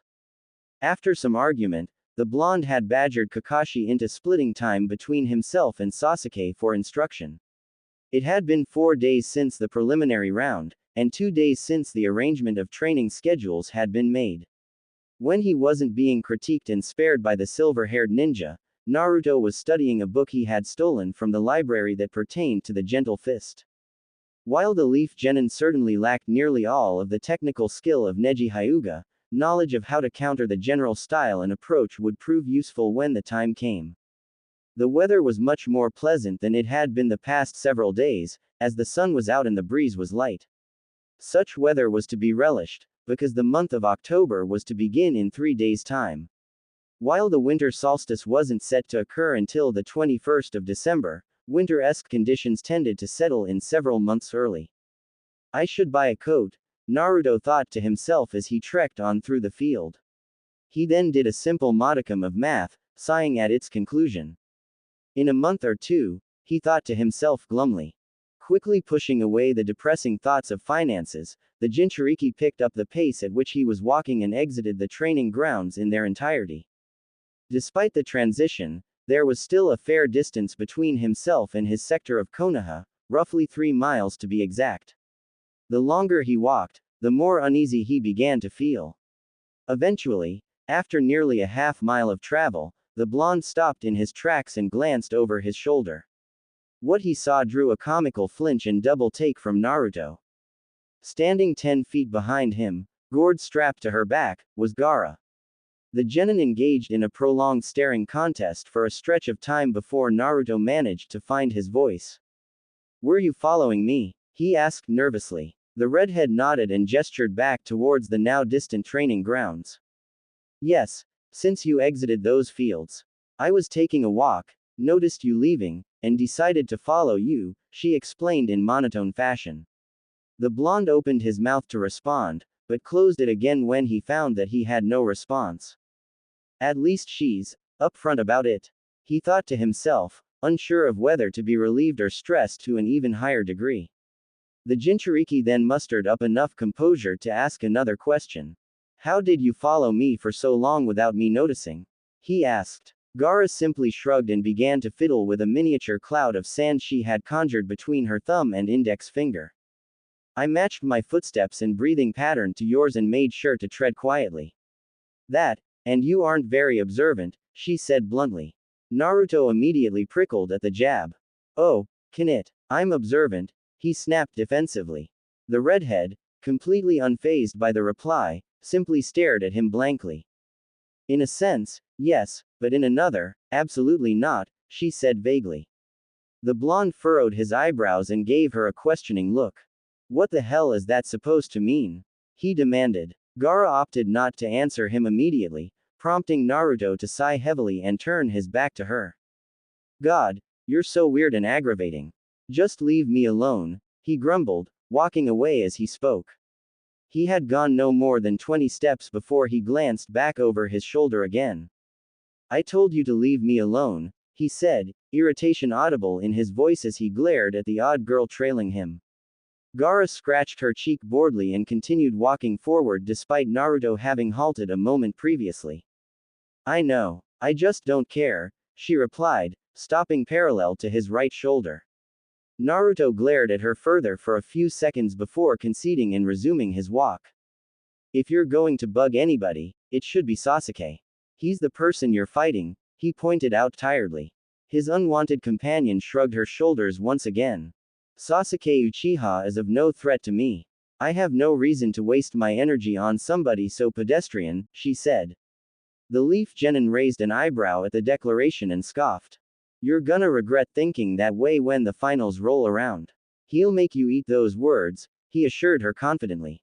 Gaara's mouth twisted into a smirk at his retort. I certainly hope he can be as invigorating as Rock Lee was, she said with a dark chuckle. Naruto tensed at the sudden emergence of the very same tone that the redhead had used while sampling his blood. Why yeah, he'll do what Lee couldn't. He'll put you down, he said a touch less firmly. Gaara eyed him, the grin slowly straightening back into a look of apathy and boredom. You don't believe that. Besides, I don't think you want to face your own teammate in the semifinal round, she said. Naruto's eye twitched a bit. I'd do it if I had to, he said somewhat uncomfortably. The redhead turned her gaze back to the terrain ahead of them. Don't worry, Naruto. I'll free your conscience of that burden. I will be your opponent, and no matter how much you deny it, you know it to be true, she said, her tone making it clear that the topic was not up for discussion. Naruto kicked up some dust as he walked. You seem pretty committed to that idea. Fighting me, I mean. Why is that? He asked. Gaara remained silent at first, but eventually responded. Because no other person in this exam is entitled to your injury. That honor is mine, and I will not be challenged on that front, she said, her eyes narrowing a tad while she spoke. Naruto instinctively stepped to his left to create a bit more space between them at her words. Keep on telling yourself that, he muttered in a falsely defiant tone that comically failed to mask his discomfort and lack of any real response. The pair then lapsed into a long and, in the Leaf Genin's case, uncomfortable silence. The stretch of soundlessness was inevitably broken 10 minutes later upon their entry into a more populous sector of Konoha. They're glaring at you, Gaara stated as she and Naruto waded through a crowd of villagers, many of whom were casting antagonizing looks in the blonde's direction. Got any other news? Naruto asked sarcastically. The redhead, not catching onto his tone in any way at all, nodded. Yes. Beyond the glares from the strangers, a teammate of yours is also observing us from a distance, she revealed, catching Naruto's attention immediately. The Leaf Genin glanced in all directions for several moments before spotting the person in question. Sakura was standing off by a nearby shop, and her facial expression was one of confusion and fear. It took little time for Naruto to decipher the reasoning behind her distress. He glanced at Gaara, who was studying the pink-haired girl, and pursed his lips. This is going to be hard to explain, he thought to himself dreadfully. He was given no further time to ponder his potential responses, as Sakura then sprinted from her previous position toward them. She stopped a healthy distance of 10 feet from the pair. Naruto, what are you doing with her? She stammered, memories of the forest clearly ravaging her mind as she asked her question. Naruto scratched the back of his head and glanced at his unwanted companion. Ask her. I was just going about my day, and then she decided to start following me around, he said. Sakura then forced herself to meet the blank stare of Gaara. Why are you following my teammate? What do you want from him? She asked fearfully. The redhead thought for a moment. I'm not entirely sure, now that I think about it. Perhaps I'm simply bored. Yes, that must be it, she said, seemingly thinking out loud. Sakura scowled. That can't be it. You have an ulterior motive, she pressed. As his teammate laid into Gaara, Naruto slowly began to step backwards to blend into the crowd. Once he was roughly 5 feet back, he took off in the opposite direction, seemingly unnoticed by both girls. I'll just take the long way home, I guess. Gaara fought the urge to yawn as Sakura piled up accusations against her. The leaf kunoichi had not stopped snapping at her for nearly a full minute, and it was growing tiresome. Just as the redhead was about to find a place to slide in a comment of her own, Sakura ran out of breath, seemingly having exhausted her own supply of oxygen with her angry rant. Gaara then responded for the first time. As I said before, I don't entirely know why I opted to follow him. But, I can assure you I did not mean to harm him, she said as the pink-haired girl glared at her. Sakura prepared to retort, but stopped mid-beat and frowned further. Where's Naruto? She asked. Gaara snapped out of her half-attentive trance and looked to her right, finding no sign of the blonde. After scanning her surroundings for a moment, Gaara's face fell just a tad, almost appearing to be disappointed. Oh, you drove him away, she muttered quietly. The leaf Kunoichi shook her head rapidly and jammed a finger at the girl from Suna. Don't put this on me. You were the one stalking him, she said defensively. The redhead sighed and closed her eyes. She then focused her senses for a few seconds. As wonderful as this has been, I'll be on my way now, she said shortly as she turned to follow after the chakra signature of Naruto. Before Sakura could protest, Gaara stepped into the crowd and began walking away from the leaf Kunoichi. As she maneuvered her way through the cluster of villagers, the redhead focused her ears to listen to the mumblings of the people around her, mostly out of boredom. The more she listened, the clearer it became that Naruto may have left for more reasons than social discomfort. Little wretch. Glad he's gone. I might pay him a visit, if you know what I mean. Those girls should have thrashed him. For reasons unknown even to Gaara herself, a scowl formed on her face. As she pondered her own emotions regarding the cruel commentary surrounding her, an unwelcome voice split through her mind. Sounds familiar, doesn't it? An ancient voice mused in reference to the harsh words of the villagers. Gaara's left eye twitched at the sound of the voice. After she refused to respond, the voice returned once again. Tell me, why is it that you're dedicating your time to the fox brat? He's of no use to you. None at all, the demon asked. Despite knowing better, Gaara couldn't help but snap back. As I told he and his teammate, I'm bored. I need something to do, and Naruto is the most interesting thing this settlement has to offer, she replied. The ancient voice chuckled maliciously within her mind. If you're really so starved for entertainment, then why don't you make use of him? He's weaker than you are. It would be easy pickings, the dark being suggested. Gaara pushed her way out of the crowd and fought to control her urge to crush them all to paste. Leave me alone, Shukaku. I don't feel like discussing this, she snapped rigidly. The presence of the demon grew stronger at her words. I think you're forgetting who's in control. Need I remind you? Shukaku asked menacingly as Gaara's eyes involuntarily shifted to a golden color. A searing pain then ravaged her skull momentarily. Go away, she hissed aloud as she gripped the side of her head to quell the pain in her temples. After a brief struggle, the demon conceded and retreated back into the corners of her mind, allowing her eyes to return to their natural blue color. Gaara then started walking again, the chakra of Naruto close enough to be felt strongly. After a few steps, Shukaku spoke one final time. I am one with you, Gaara. I know your thoughts, I know your intentions, and I know your subconscious desires. My advice to you is this: don't bother. You will never be accepted. Not even by another subhuman wretch like him, the demon whispered coldly before fading away completely.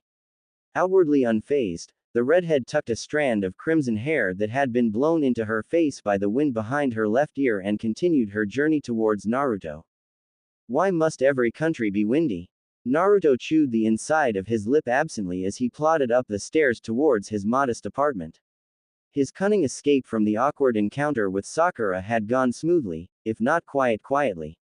The entire situation had been difficult to find an appropriate response to, and Sakura's reaction was far from unjustified. She had every right to be shocked. I mean, seeing your teammate walking around with a girl who you saw slaughter a guy with no hesitation would be weird and scary. I'm not even sure why she was following me, the blonde thought to himself as he reached his front door. Just as he was turning the handle, the sound of footsteps behind him drew a flinch from him. Well aware of who the culprit was without having to turn around, Naruto sighed. That you, Gaara? He asked tiredly. The sound of shifting sand answered his question nonverbally. The leaf genin then released the door handle and turned to face the girl, who was standing a few feet from him. I thought I told you to leave me alone, he said. Gaara nodded and manipulated a small cloud of sand into the shape of a bird she had observed during her trek to him. Yes, you did, but I don't want to, she said absently while fidgeting with the bird of sand. Naruto furrowed his eyebrows and gave her a questioning look. Why? That doesn't make any sense. I'm not doing anything fun, I promise, he asked skeptically. The redhead turned her gaze from her sand to the blonde. Because your village is boring, and I have nothing to do.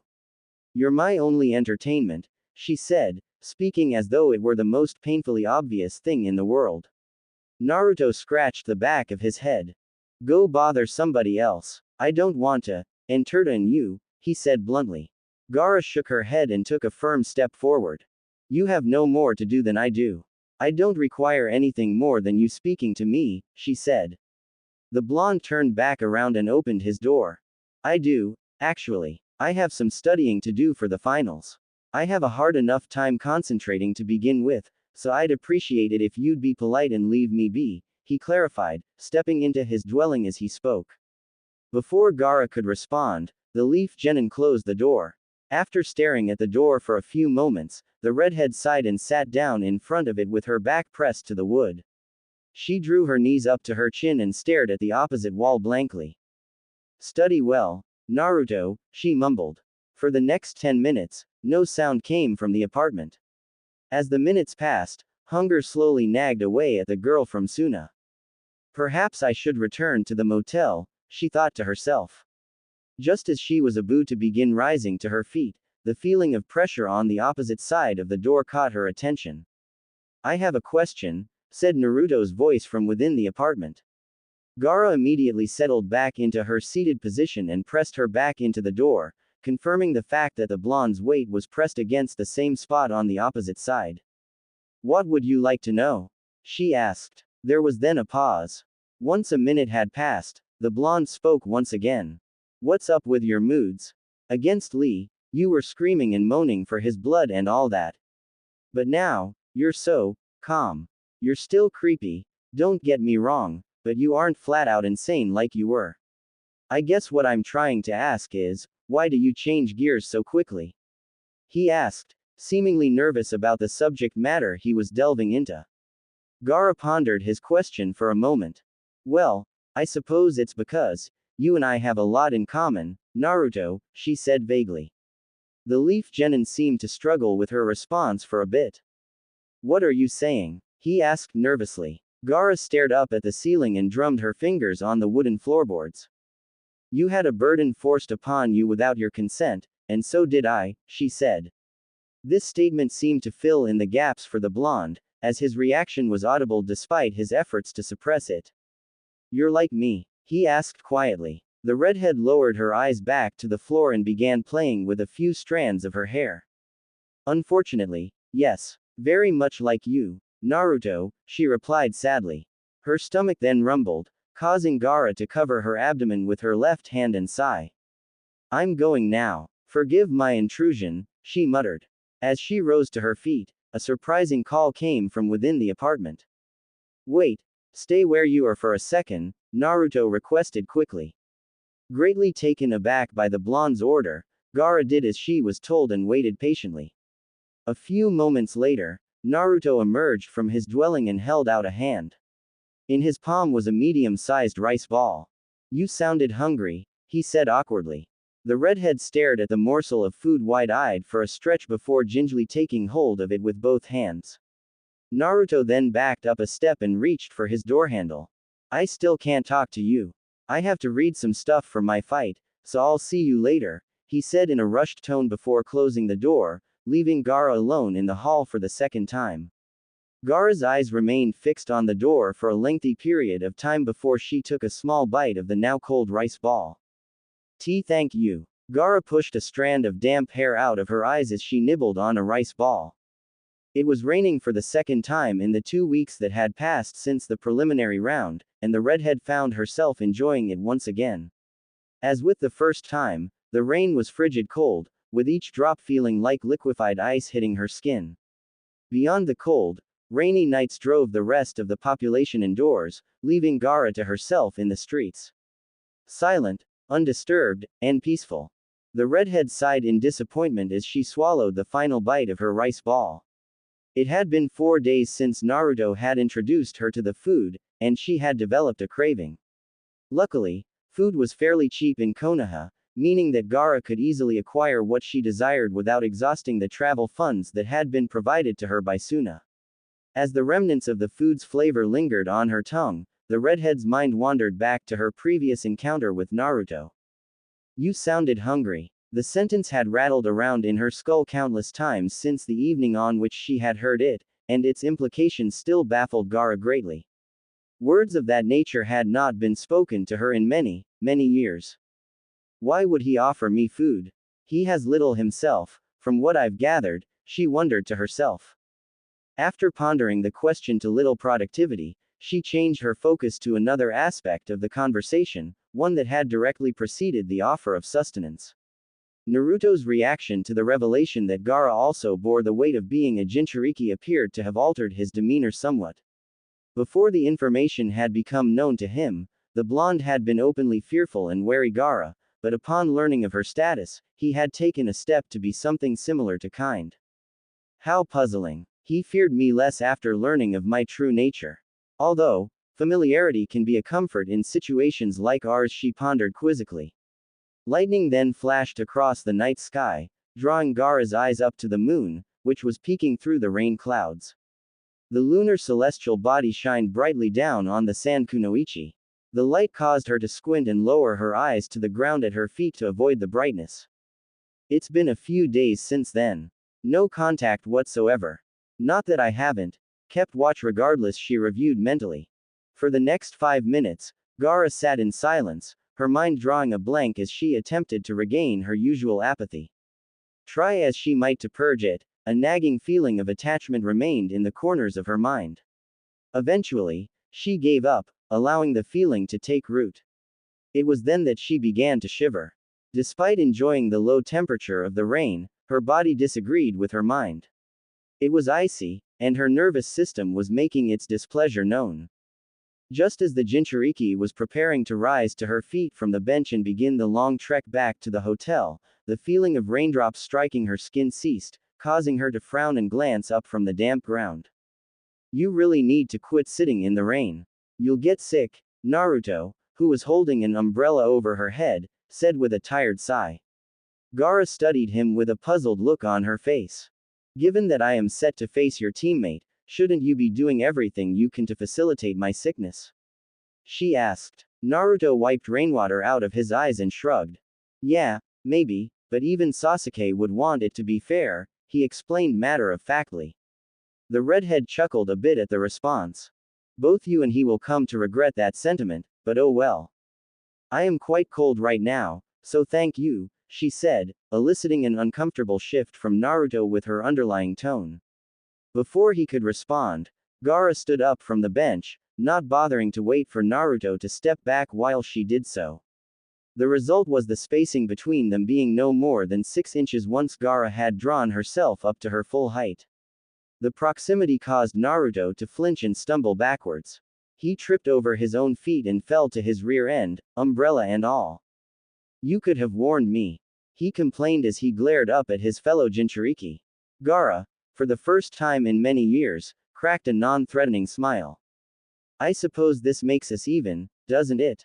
You knocked me down in the rain once before, and now here you are, soaking on the ground. I didn't even have to touch you, she said with an uncharacteristic giggle.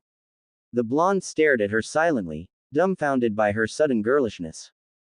So that was on purpose? He asked, a hint of irritation in his voice. Gaara shook her head and fiddled with a strand of her hair. No, that was entirely your blunder. Your balance is quite poor, apparently, she said blankly. The Leaf Genin frowned, climbed back to his feet, and wiped the umbrella dry with his sleeve before opening it again. My balance isn't bad, you just don't have any idea what personal space is, he corrected bluntly. The girl from Suna tilted her head to one side and quit fidgeting with her hair. I didn't touch you, so I don't quite understand what the issue was, she said, blatantly unaware of the concept being referenced. Naruto, completely taken aback by her social naivete, took a moment to gather himself before speaking again. Well, you just aren't supposed to stand super close to people. It's weird, he explained. Gaara furrowed her eyebrows and returned her head to an upright position. As I understand it, Human beings are social creatures. Why would close contact be looked down upon? She asked skeptically. Naruto scratched the back of his head. You say it like you aren't a person too. But the point is that people don't like to be crowded. Do you understand? He asked, feeling as though he was educating a toddler.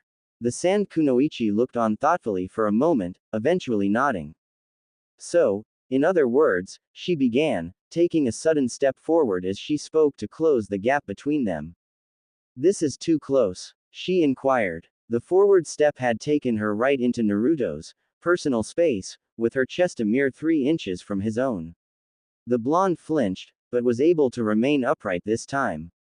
He then nodded. Why yeah, it is. Way too close, he said awkwardly, greatly uncomfortable with the feeling of Gaara's breath on his face. The redhead then stepped back a few feet and frowned in irritation as a raindrop caught her in the eye. Beyond your foolish concern for my health, what brings you to me at this hour? It's nearly midnight, you know, she questioned the leaf genin. Naruto remained silent, seemingly unsure of his own intentions. After a decent stretch, he answered. You said a few days ago that you were like me. A Jinchuriki. Were you being serious? He asked nervously. Gaara's gaze softened at his question. Yes, I was. As much as I wish it weren't the case, I told you the truth, she assured him. Naruto pursed his lips and exhaled through his nose as he lowered his eyes to the ground. I guess that explains how you're totally fine after what Lee did to you. And you said something about it affecting how you act. Does your demon take control of you sometimes? He asked. Gaara felt a twinge of pain in her skull at the question, but she quickly suppressed the rising tide. He doesn't quite control me. More like influences. Though, I would be lying if I said it didn't come in handy combat-wise. I'm virtually impossible to kill, apparently, she explained. The blonde glanced up from the ground. You make it sound like you just found that out yourself, he pointed out. The redhead shrugged and stretched her back. That was the first time anybody other than my father has damaged me to any extent at all. Rock Lee never hurt me particularly badly, but he certainly made me feel pain. A new and welcome experience for me, she revealed. Naruto pushed away his discomfort at her description of the beating she had endured as welcome, and nodded. That makes sense, I guess. Unlike you, I got used to taking damage at an early age, if you know what I mean, he said with a laugh to hide the underlying pain in his voice. Gaara easily sussed out the veiled emotion. So, they came for you too. I'm not alone in that regard, then. How depressingly comforting, she deadpanned with a sideways glance to a still-lit window of a nearby home. Naruto sighed and forced himself to look at her. They beat you up too, huh? People suck, don't they? He said with a sad chuckle. The girl from Suna shook her head and shook from the cold. They certainly tried, though all of them failed for one reason or another. Be it because they bailed at the last moment out of fear, or because they were unfortunate enough to catch me in a bad mood. I almost began to feel sorry for them at one point. Just mere ants nibbling away at a bear, she said darkly. Her fellow Jinchuriki felt himself tense with apprehension and wariness, but held his footing. Killing them isn't the answer. They'll never stop hating you if you do that, he said shakily. Gaara gazed at him curiously. They brand you with their hate and you still choose to show them mercy. How pure of you. Unfortunately, I was not born with the same inclination for patience. I give them all a chance to run away, and I don't pursue them if they take it. If they don't, I follow through. I'm not heartless. They all make the choice themselves, she said cynically. Naruto flinched at the sound of crashing thunder. It still isn't right. They're still people, and people make mistakes, he argued. The redhead turned her eyes up to the raging storm above and let water soak her face further. Maybe so, but what they have done to you and I isn't right either. Two wrongs don't necessarily make a right, but they can set an example for why right is the wiser choice, she replied. The blonde opened his mouth to respond, but found that he had nothing to say. After a moment of silence, Gaara looked to him once more. She then reached forward and laid a hand on his cheek, which she then used to brush back a section of his damp bangs. You fascinate me, Naruto. You've suffered as I have, and yet here you are, fighting a good fight as best you can. In a sense, you're my better half. Bent, but not quite broken yet, she said, a distant smile on her face. Naruto froze in place at the sudden contact. Realizing the effect she was having, Gaara instantly pulled her hand back and let it drop to her side. Forgive my ramblings. I was thinking out loud, she said. Naruto quickly regained his bearings and touched the side of his face where her hand had been. Somehow, it was even colder than it had been before. I still don't think killing people is okay. Even if your point about it being an example is maybe a little true, you can't just end lives, he said, his expression a bit sadder than it had been previously. The Sand Kunoichi chewed the inside of her lip pensively. But I do, and I'll likely end countless more in my lifetime. Some for my own sake, some not. Whether or not you approve is of no consequence in the long run, she said, her tone oddly conflicted. Naruto maintained flimsy eye contact with his fellow Jinchuriki. I'm not afraid of a whole lot anymore, but I think I'm afraid of you, he said. Gaara smiled again and lowered her gaze to the ground. You aren't the first, and you won't be the last.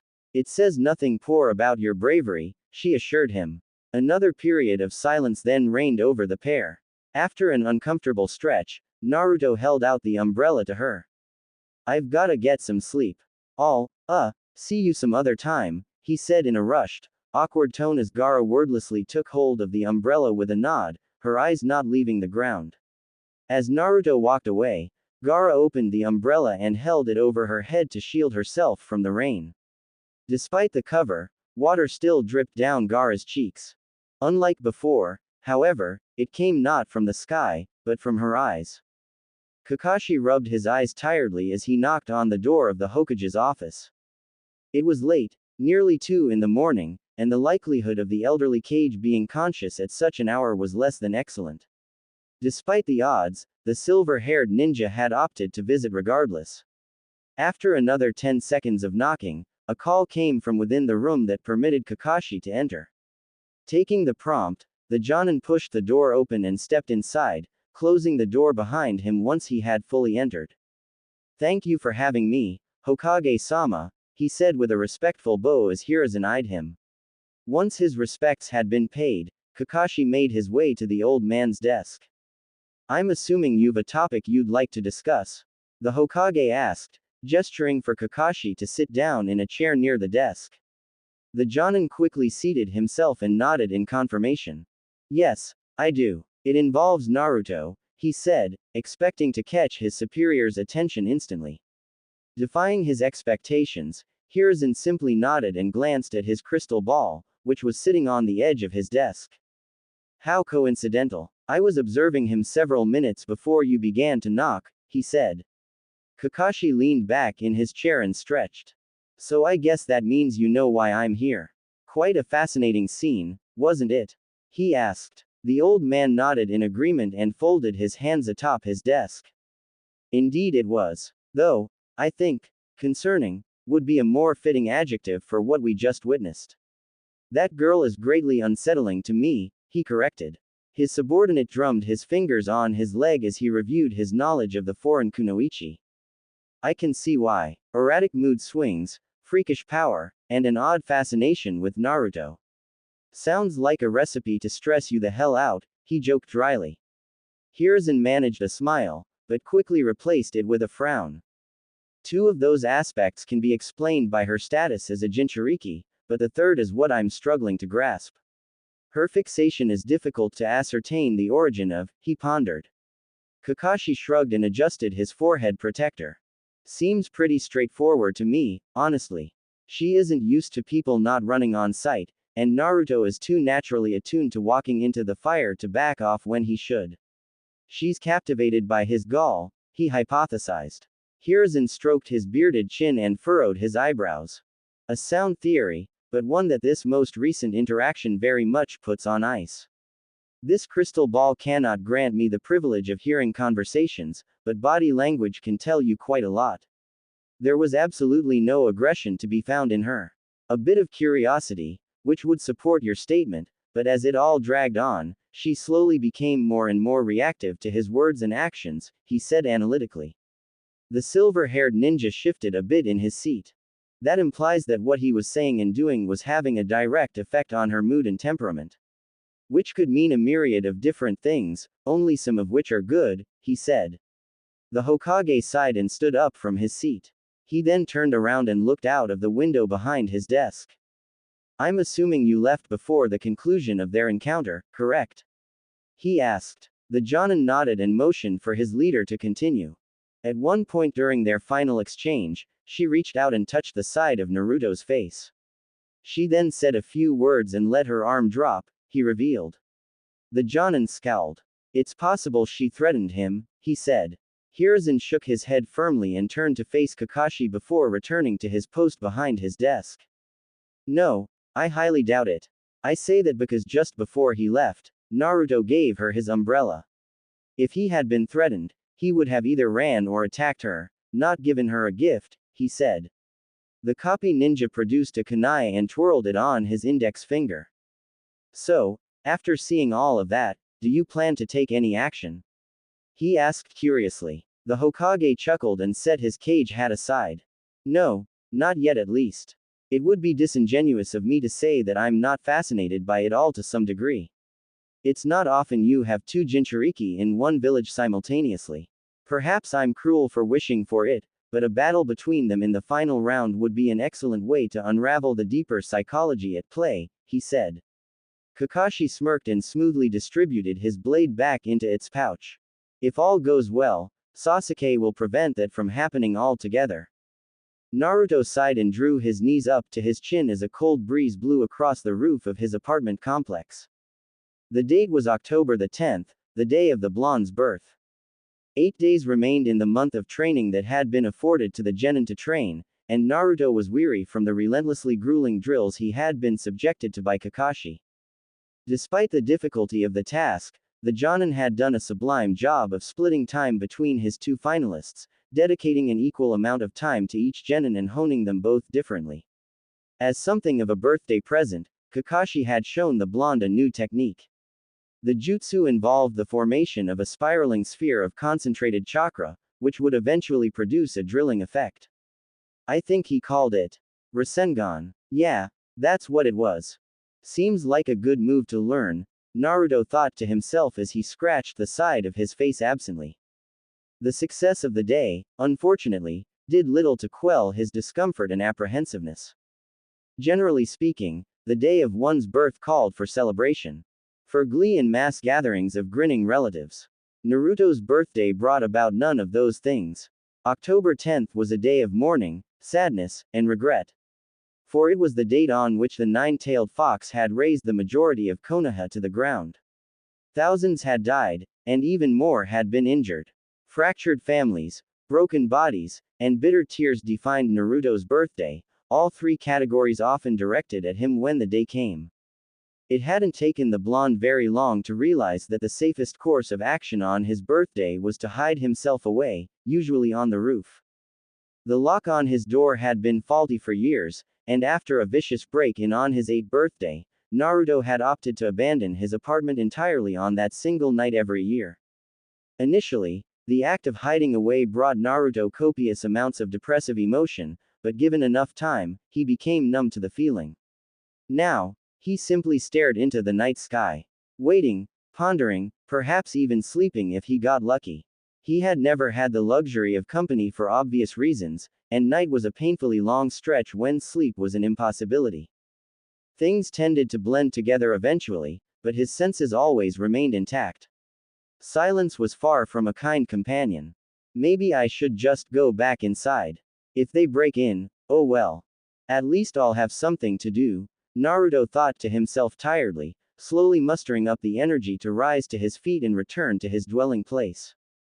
Just as he had committed to the idea, a speck of dust caught him in the eye. Naruto rubbed at the ailed eye and glanced around. After a moment of searching, he found the source of the unusual particle. Standing on a platform of a suspended sand, hair disheveled and skin pale as ever, was GAARA. Contrary to his routine reaction to the redhead, Naruto did not falter or flinch. He lacked the energy to do so. If you're going to stalk me, at least be subtle about it, he called to her tiredly. Gaara hopped from her sand to the roof and allowed it to seep back into her gourd. It's been 9 days since our last meeting. I'd hardly call it stalking. Besides, it was you who came to me last time, not the other way around, she countered. The leaf genin shrugged and settled back down against the small concrete lip of the roof. Yeah, well, it doesn't change the fact that you've run into me more than once now. And given how neither one of us is very popular, I think you came looking, he said, matching Gaara's apathetic tone. The sand kunoichi made her way forward and seated herself 7 feet in front of him. Perhaps I did, but it doesn't matter regardless. I have nothing to do, and neither do you, she said matter-of-factly. Naruto rubbed at the eye Gaara's sand had inadvertently touched and yawned. I'm actually doing something right now. Nothing all that fun or demanding, but something, he said in reference to his occupation of the roof at such a late hour. The redhead arched her brow at the reply. And what is this thing that you're doing? Stargazing, she asked skeptically. Naruto shook his head and forced himself to smile. No, I'm just getting some air. It's my birthday. I've earned it, he lied. Unfortunately for him, Gaara easily saw through his dishonesty and narrowed her eyes. I doubt that. Be genuine. What are you doing up on the roof? She asked a bit more forcefully. Naruto flinched at her sudden, prying tone shift. It really is my birthday, he muttered. Gaara studied him carefully, seemingly trying to come up with a rebuttal of some kind. Contrary to Naruto's expectations, she did not snap back. Does that have something to do with why you're sitting up here? She asked a bit more gently. Naruto's face twitched a bit at the perceptive question. After a stretch of silence, the blonde sighed in defeat. Yes, it does. My birthday is common knowledge, and not in a good way. They get a little bold on my birthday, he explained vaguely. For a brief moment, a dark look flashed across Gaara's face. Her eyes gained an unsettling glint, her posture shrunk in on itself, and her mouth pulled into a thin line. The expression left as quickly as it came, returning her face to its baseline level of apathy. Well, that is quite unfortunate. I'm sorry to hear that, she said blankly. Despite the lack of malice in her tone, there was an eeriness to her voice that didn't go unnoticed by Naruto. No, it's fine. You don't need to apologize. That's just the way things are, he replied with a dismissive wave of his hand. A moment later, he posed a question of his own. How are birthdays for you, usually? He asked, determined to shift the focus away from his own personal struggles. Gaara thought for a moment. Well, Tamari tends to buy a large quantity of food on her birthdays. Kankuro does similar things, though with different foods, she recalled. Naruto frowned. I was asking about your birthdays, actually, he clarified. At the revelation, the redhead immediately lost what little enthusiasm she had mustered to remember the indulgences of her siblings. I don't have them. I don't know the day I was born, she said disappointedly. The leaf genin scowled at the notion and sat up straight. How do you not know your own birthday? That's kind of basic information, he asked, somewhat dumbfounded by the information. Gaara shrugged and tucked a strand of hair behind her left ear.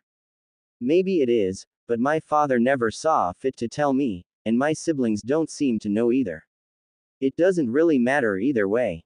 Given how similarly our villages treat us, perhaps it's a good thing that I don't have a birthday, she answered. Naruto felt a pang of sympathy jolt through him. What about your mother? Wouldn't she know? He asked. The moment the sentence left his mouth, Naruto mentally kicked himself for the blunder. Before he could amend the mistake, Gaara responded. My mother died as she gave birth to me. Quite a cruel woman, from what I've pieced together. She had the nerve to bring me into this world, and then she died. She left me nothing but my name, she said stiffly. A bitter chuckle then escaped her lips. Such an ugly name, literally meaning, she who loves only herself. Not that it isn't fitting. I'm quite selfish in more ways than one, she continued, seemingly letting her mind run out of her mouth. Realizing how much she had said, Gaara turned an uncharacteristic shade of pink and lowered her eyes to the ground. Sorry, I got a bit worked up, she muttered ashamedly. Naruto stared at her wide-eyed, taken aback by the girl's internalized self-loathing that had bubbled to the surface. Beyond his shock at her words, Gaara's posture and expression profoundly affected him. Her shoulders were sagged, her eyes were hidden behind bangs of red hair, and her ears were tipped red with blatant embarrassment. It's okay. I know how you feel. And I don't really think your name is ugly. The meaning is a little weird, but I think it sounds nice, Naruto said, doing his best to reassure his fellow Jinchuriki. Gaara glanced up at him, turning her head up a little. Really? Well, thank you. Nice isn't a word that's ever been associated with me before, she said with a grateful smile. Naruto scratched the back of his head uncomfortably. Yeah, no problem, he said awkwardly. The pair then lapsed into a cold silence as the night wore on. After nearly 3 minutes, Gaara spoke. I would like to have one as well, she said vaguely. Naruto frowned and shifted in place to make himself more comfortable. What do you want, exactly? He asked skeptically. The redhead gestured to herself and then Naruto. I would like a birthday. A date to identify with myself, she explained. The blonde nodded and thought for a moment. There are a lot of days to choose from, so you aren't short on options, he said optimistically. Gaara gazed at him intently, unblinking as she assessed him up and down. Perhaps you and I could share a date of birth, I mean, she suggested. Naruto did a double take at her words, instantly shaking his head in refusal of the idea. You do not want to be sharing that with me, Gaara. Take my word for it, he urged her. The Sand Kunoichi straightened her posture and folded her hands in her lap. Allow me to reiterate. We will be sharing a birthday from this point forward. I've made up my mind.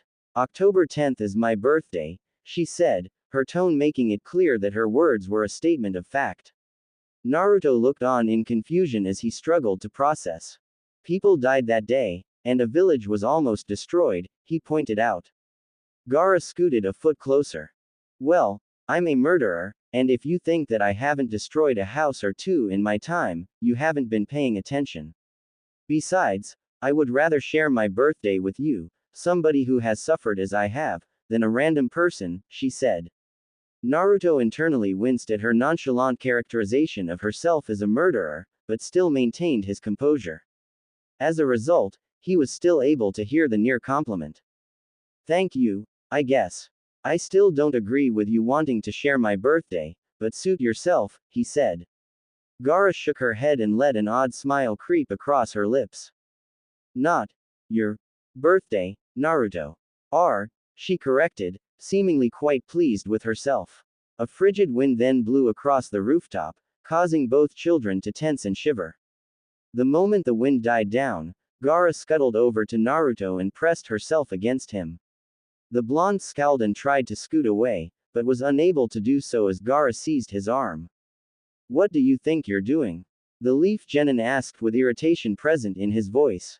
The redhead responded by reaching out and wrapping her arms around his waist to increase the area of her body that was pressed to his, drawing an odd squeaking sound out of the Nine Tails Jinchuriki. I'm cold, she replied, her teeth audibly chattering. Naruto attempted to peel her hands off of him, but found that her grip was iron. So am I, and you don't see me groping anybody. Now let go of me, he said bluntly. Gaara stubbornly tightened her grip on his waist and shrunk into his side, tucking her head under his arm in the process. No, I won't. I'm shivering, and your body heat is helping. I'm holding on till I'm warm again, she said defiantly. Naruto growled a bit. Give me one good reason I shouldn't toss you off the roof right now, he challenged. Gaara slid her head out from under his arm and looked up at him, leaving her left ear pressed to his right shoulder. Because it's my birthday, she replied. Naruto stared at her silently for a few moments, a range of expressions crossing his face. Eventually, he sighed and shook his head. Fine, but if you touch me weird, I'm launching you, he grumbled. The girl from Suna nodded and softened her vice grip around him, settling down to better fit herself to his form. Thank you, Naruto, she said softly. She then nuzzled her face into the side of his upper rib cage and relaxed completely. Naruto stared up into the sky and rubbed his eyes. Man, years just keep getting weirder. Last year, my house got egged instead of vandalized for some reason, and this year I'm being cuddled by a weird murderer from Suna, he thought to himself, a humorous chuckle nearly breaking free. He then glanced at Gaara, who happened to be gazing up at him. Why do you stay up on the roof on our birthday? She asked skeptically. Naruto felt himself redden a bit at her use of the word, "are," but still opted to answer. It isn't a good idea for me to be indoors or on the street. Indoors, I'm cornered. In the streets, I'm easy pickings. Trust me, I've tried both. Neither one ends well, he explained in a pained tone. At his words, Gaara's grip around him tightened once again. Alongside the increase in physical pressure, her facial expression, which had been serene by her standards, had become contorted into the same look that had momentarily occupied her features once before. Is that so? Duly noted, she muttered. Naruto, who had not heard her clearly, opened his mouth to request a repeat of the sentence, but was not afforded the opportunity. Gaara carefully removed herself from the blonde's body and straightened her shirt and brushed some hair out of her face. Thank you for letting me use you as a hot pad. I appreciate it, Naruto, she said, her face tinted bright pink as a smile formed on her face. She then picked up her gourd, which he had discarded from her back, and strapped it on. I'm going to go retrieve some food. I may bring you some as well, she said before stepping over the edge of the roof opposite Naruto and disappearing. The blonde took a few seconds to process the rapid shift of events before cracking his neck and shifting back into a lounging position. Just my luck. First time a cute-ish girl wanted to touch me, it just had to be a psycho, he thought to himself as his eyelids suddenly began to grow heavy. Happy birthday to us, I guess. Gaara smirked as the sound of footsteps echoed through the hallway. It had taken less than 10 minutes for the subject of her hunt to present themselves. The redhead was situated to the right of Naruto's front door, and had been for only a short time. Soon enough, the creaking of floorboards became audible enough for the location of the culprit to be clear and obvious. A second or two later, a figure rounded the corner. Who the hell are you? A tall man asked in a confused tone as he looked upon Gaara. The redhead absently drummed her fingers on the wall and studied the man. I'm under no obligation to tell you that. It's no concern of yours, she replied, quick as a whip. The tall man prickled abruptly, but scrambled to gather himself. Yeah, fair enough. Why are you here, though? For the fox brat, I would assume. He asked. The derogatory term for her fellow Jinchuriki lit an angry fire in Gaara's chest, but she forcibly suppressed her outward emotions and nodded. I suppose that would be an apt choice of words. Especially on this night. His birthday, she replied, well aware that she had said exactly what the man had wanted to hear. Ah, so we're here for the same thing. Have you had any luck with the door? I want to break in quietly so I can make him pay slowly, the cruel villager said viciously. Gaara shook her head and gestured to the doorknob. His lock is a bit faulty. I was thinking the same thing you are, she said dishonestly. The tall man perked up at the mention of a lock. A lock, huh, I can pick those. Here, let me take a look, he offered. The redhead stepped aside and gestured to the doorknob. It's all yours. Open it up so we can begin, she said. The man then knelt down in front of the door and went to work with a bobby pin he had been storing in his pocket. Gaara silently chuckled as she stepped around behind him. Blind fool, she thought to herself while a deadly cloud of sand leaked from her gourd. A moment later, Gaara sent her dusty earth into action. A limb of sand wrapped around the tall man's neck from behind and suspended him in the air, crushing into his windpipe. What are you? He demanded as he choked and sputtered. The sand kunoichi let out a disturbing giggle and turned the villager around to face her. Scum like you are exactly what drives me to spill blood. You feel weak, so you prey on the unfortunate. Up to today, you've been lucky. Nobody had the ability to make you pay.